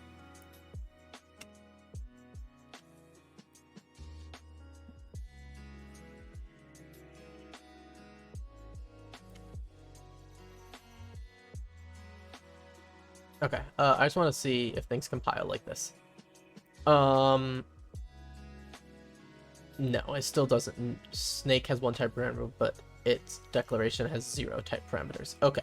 But maybe that's fine. Maybe I do want snake to be generic over a type parameter. It seems like I do want snake to be generic over a type parameter. And I think this is what I was missing before. I didn't realize that the implementations of a trait could also have a where clause that was different than the where clause on the definition.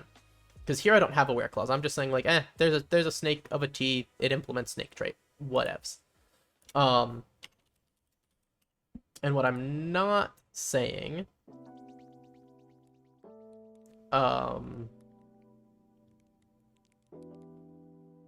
is what kind. And yeah, so this is the interesting thing. I don't actually understand yet.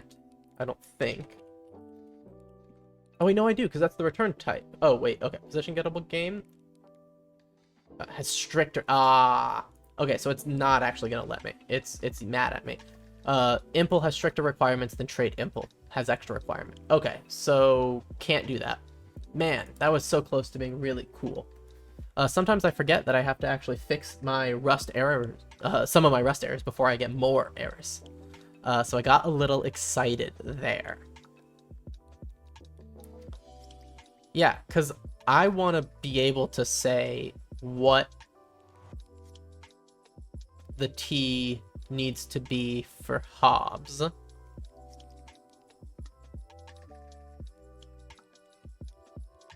Oh, okay. What do I want to do here? Okay.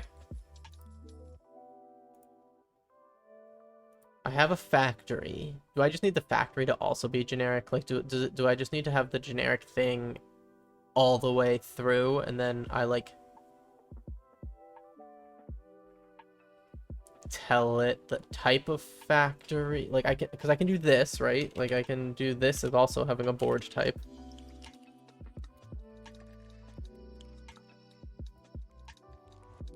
I'll have a factory that has a board type. And like we have a board type here, factory trait for this. This has a board type. And then we just do this of that. And then like this, I don't know, get rid of it. I don't care.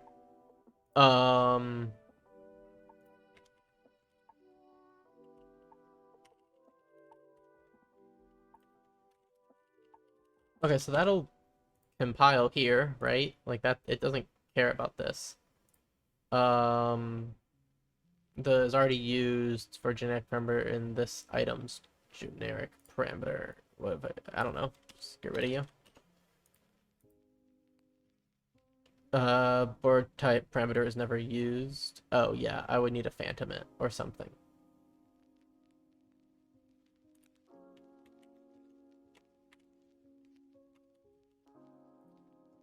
So Hobbs factory, like you would need a phantom data of it, whatever.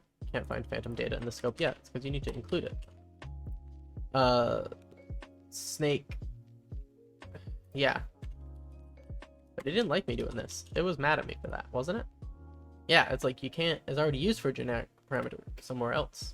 Oh, do I need to do like...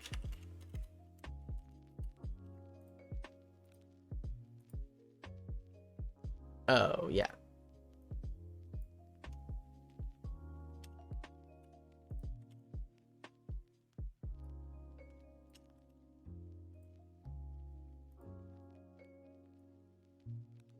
Oh, okay. Well, this is interesting. So now my factory is generic over it.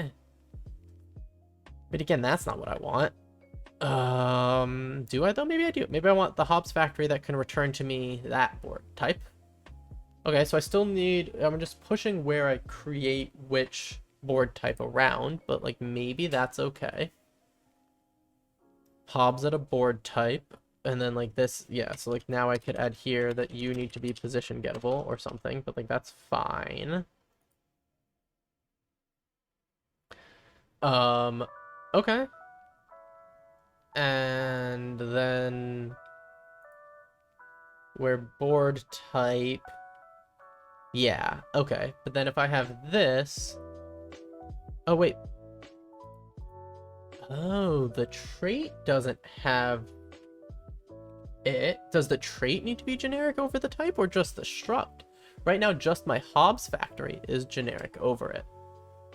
That might be nicer, because not every snake needs to be generic. Like, I have snakes that'll just work with the wire game and don't need to care about other games. Ooh, I think that makes sense, right? And I could have a different Hobbs factory for different types. Okay. Okay. That seems reasonable to me. I'm liking that. No generic. Hobbs at board type. Position gettable game is not satisfied. Yep. Where board type is position gettable game. Okay. Yep, I need this here too.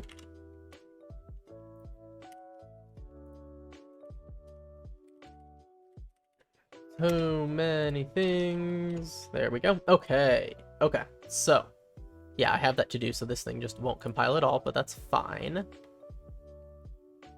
And the other thing, the board type, I need board type to be from a wire game. We need to be able to go from a game to from a wire game to one of these games, which I can do. Okay. Okay, I don't need color eye. Sure. This enum takes... Oh, okay. What am I using? I assumed I was using that. I'm using anyhow. That's why. I thought I was using color eye here. Okay. How's temp looking? Method get moved, not found for this type parameter. Awesome. Okay, so that's no. Okay, we just don't have a new. Okay.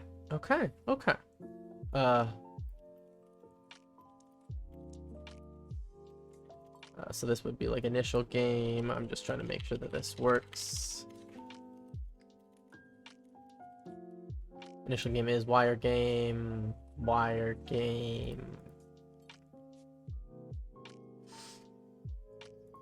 This is probably like I probably need to do an into or something so that it can make it.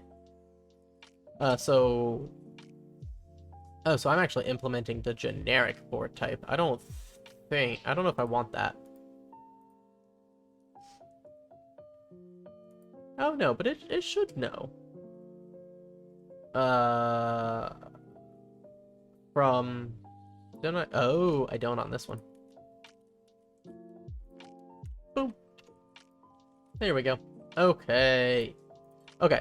This seems like a little bit saner of a plan. I still think I'm not going to get much more done on it right now, but I think this is a much better plan for going forward.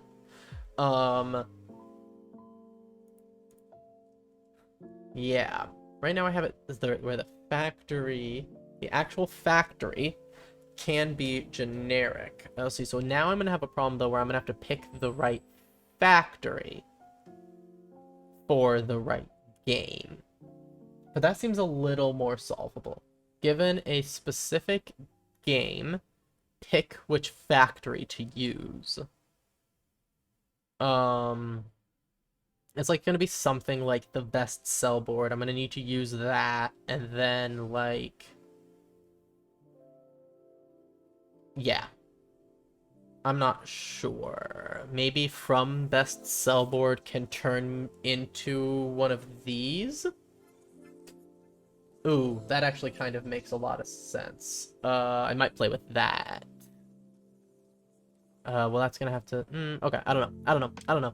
I think this is a better plan, and we might try some of this next time. But I think I am going to wrap up here now. We've got a good template, I think, for next time, though, where we're going to redo all of my traits and things for my snakes. Maybe we will do this next time, or there's a chance I will do this off stream and upload a video or something. Because it might be more of just me bashing my head at the compiler, which is probably not the most interesting thing to watch. So, thank you for coming along, everybody. I think this is gonna wrap up our BattleSnake Sunday. But let's do a little outro here. So, thank you for coming along. Like we have in the Discord there, or in the chat there, I have a Discord that I have just gotten set up. You can check it out at the Discord link, and follow me on the Fediverse at Coreyja at toot.cat. My GitHub is also linked. And as the last thing I will drop in chat here, just got GitHub sponsors set up this weekend, and Backward Spy, thank you so much. You were my first sponsor. I really appreciate it. If you are enjoying what I do and want to sponsor for more streams, go check out that and see the different tiers. You can join Backward Spy in his currently private Discord channel for sponsors only. So hopefully see some more of you in the Discord channel. And if not, I hope to see people on Tuesday, when we will actually be doing the full stack web app in Rust for Peak. Didn't get the title changed over for today, but that will be correct for Tuesday. So thank you, everybody. And we will wrap up in just a few seconds after I talk to chat. Hey, Backward Spy. I'm liking co-host. I think it only took me a few days to get approved, but that was before the mass exodus, so it might take a little longer now.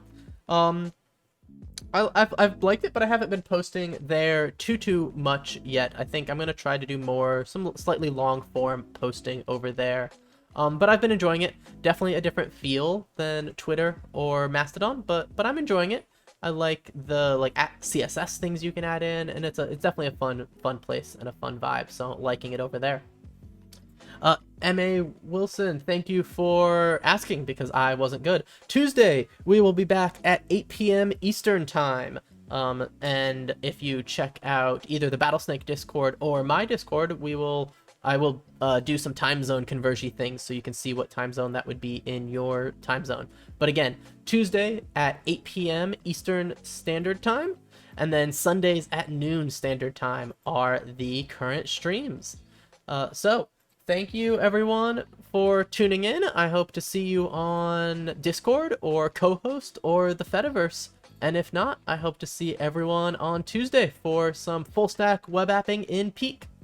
Thanks so much. Have a good Sunday, and I will talk to everyone soon. Bye, team.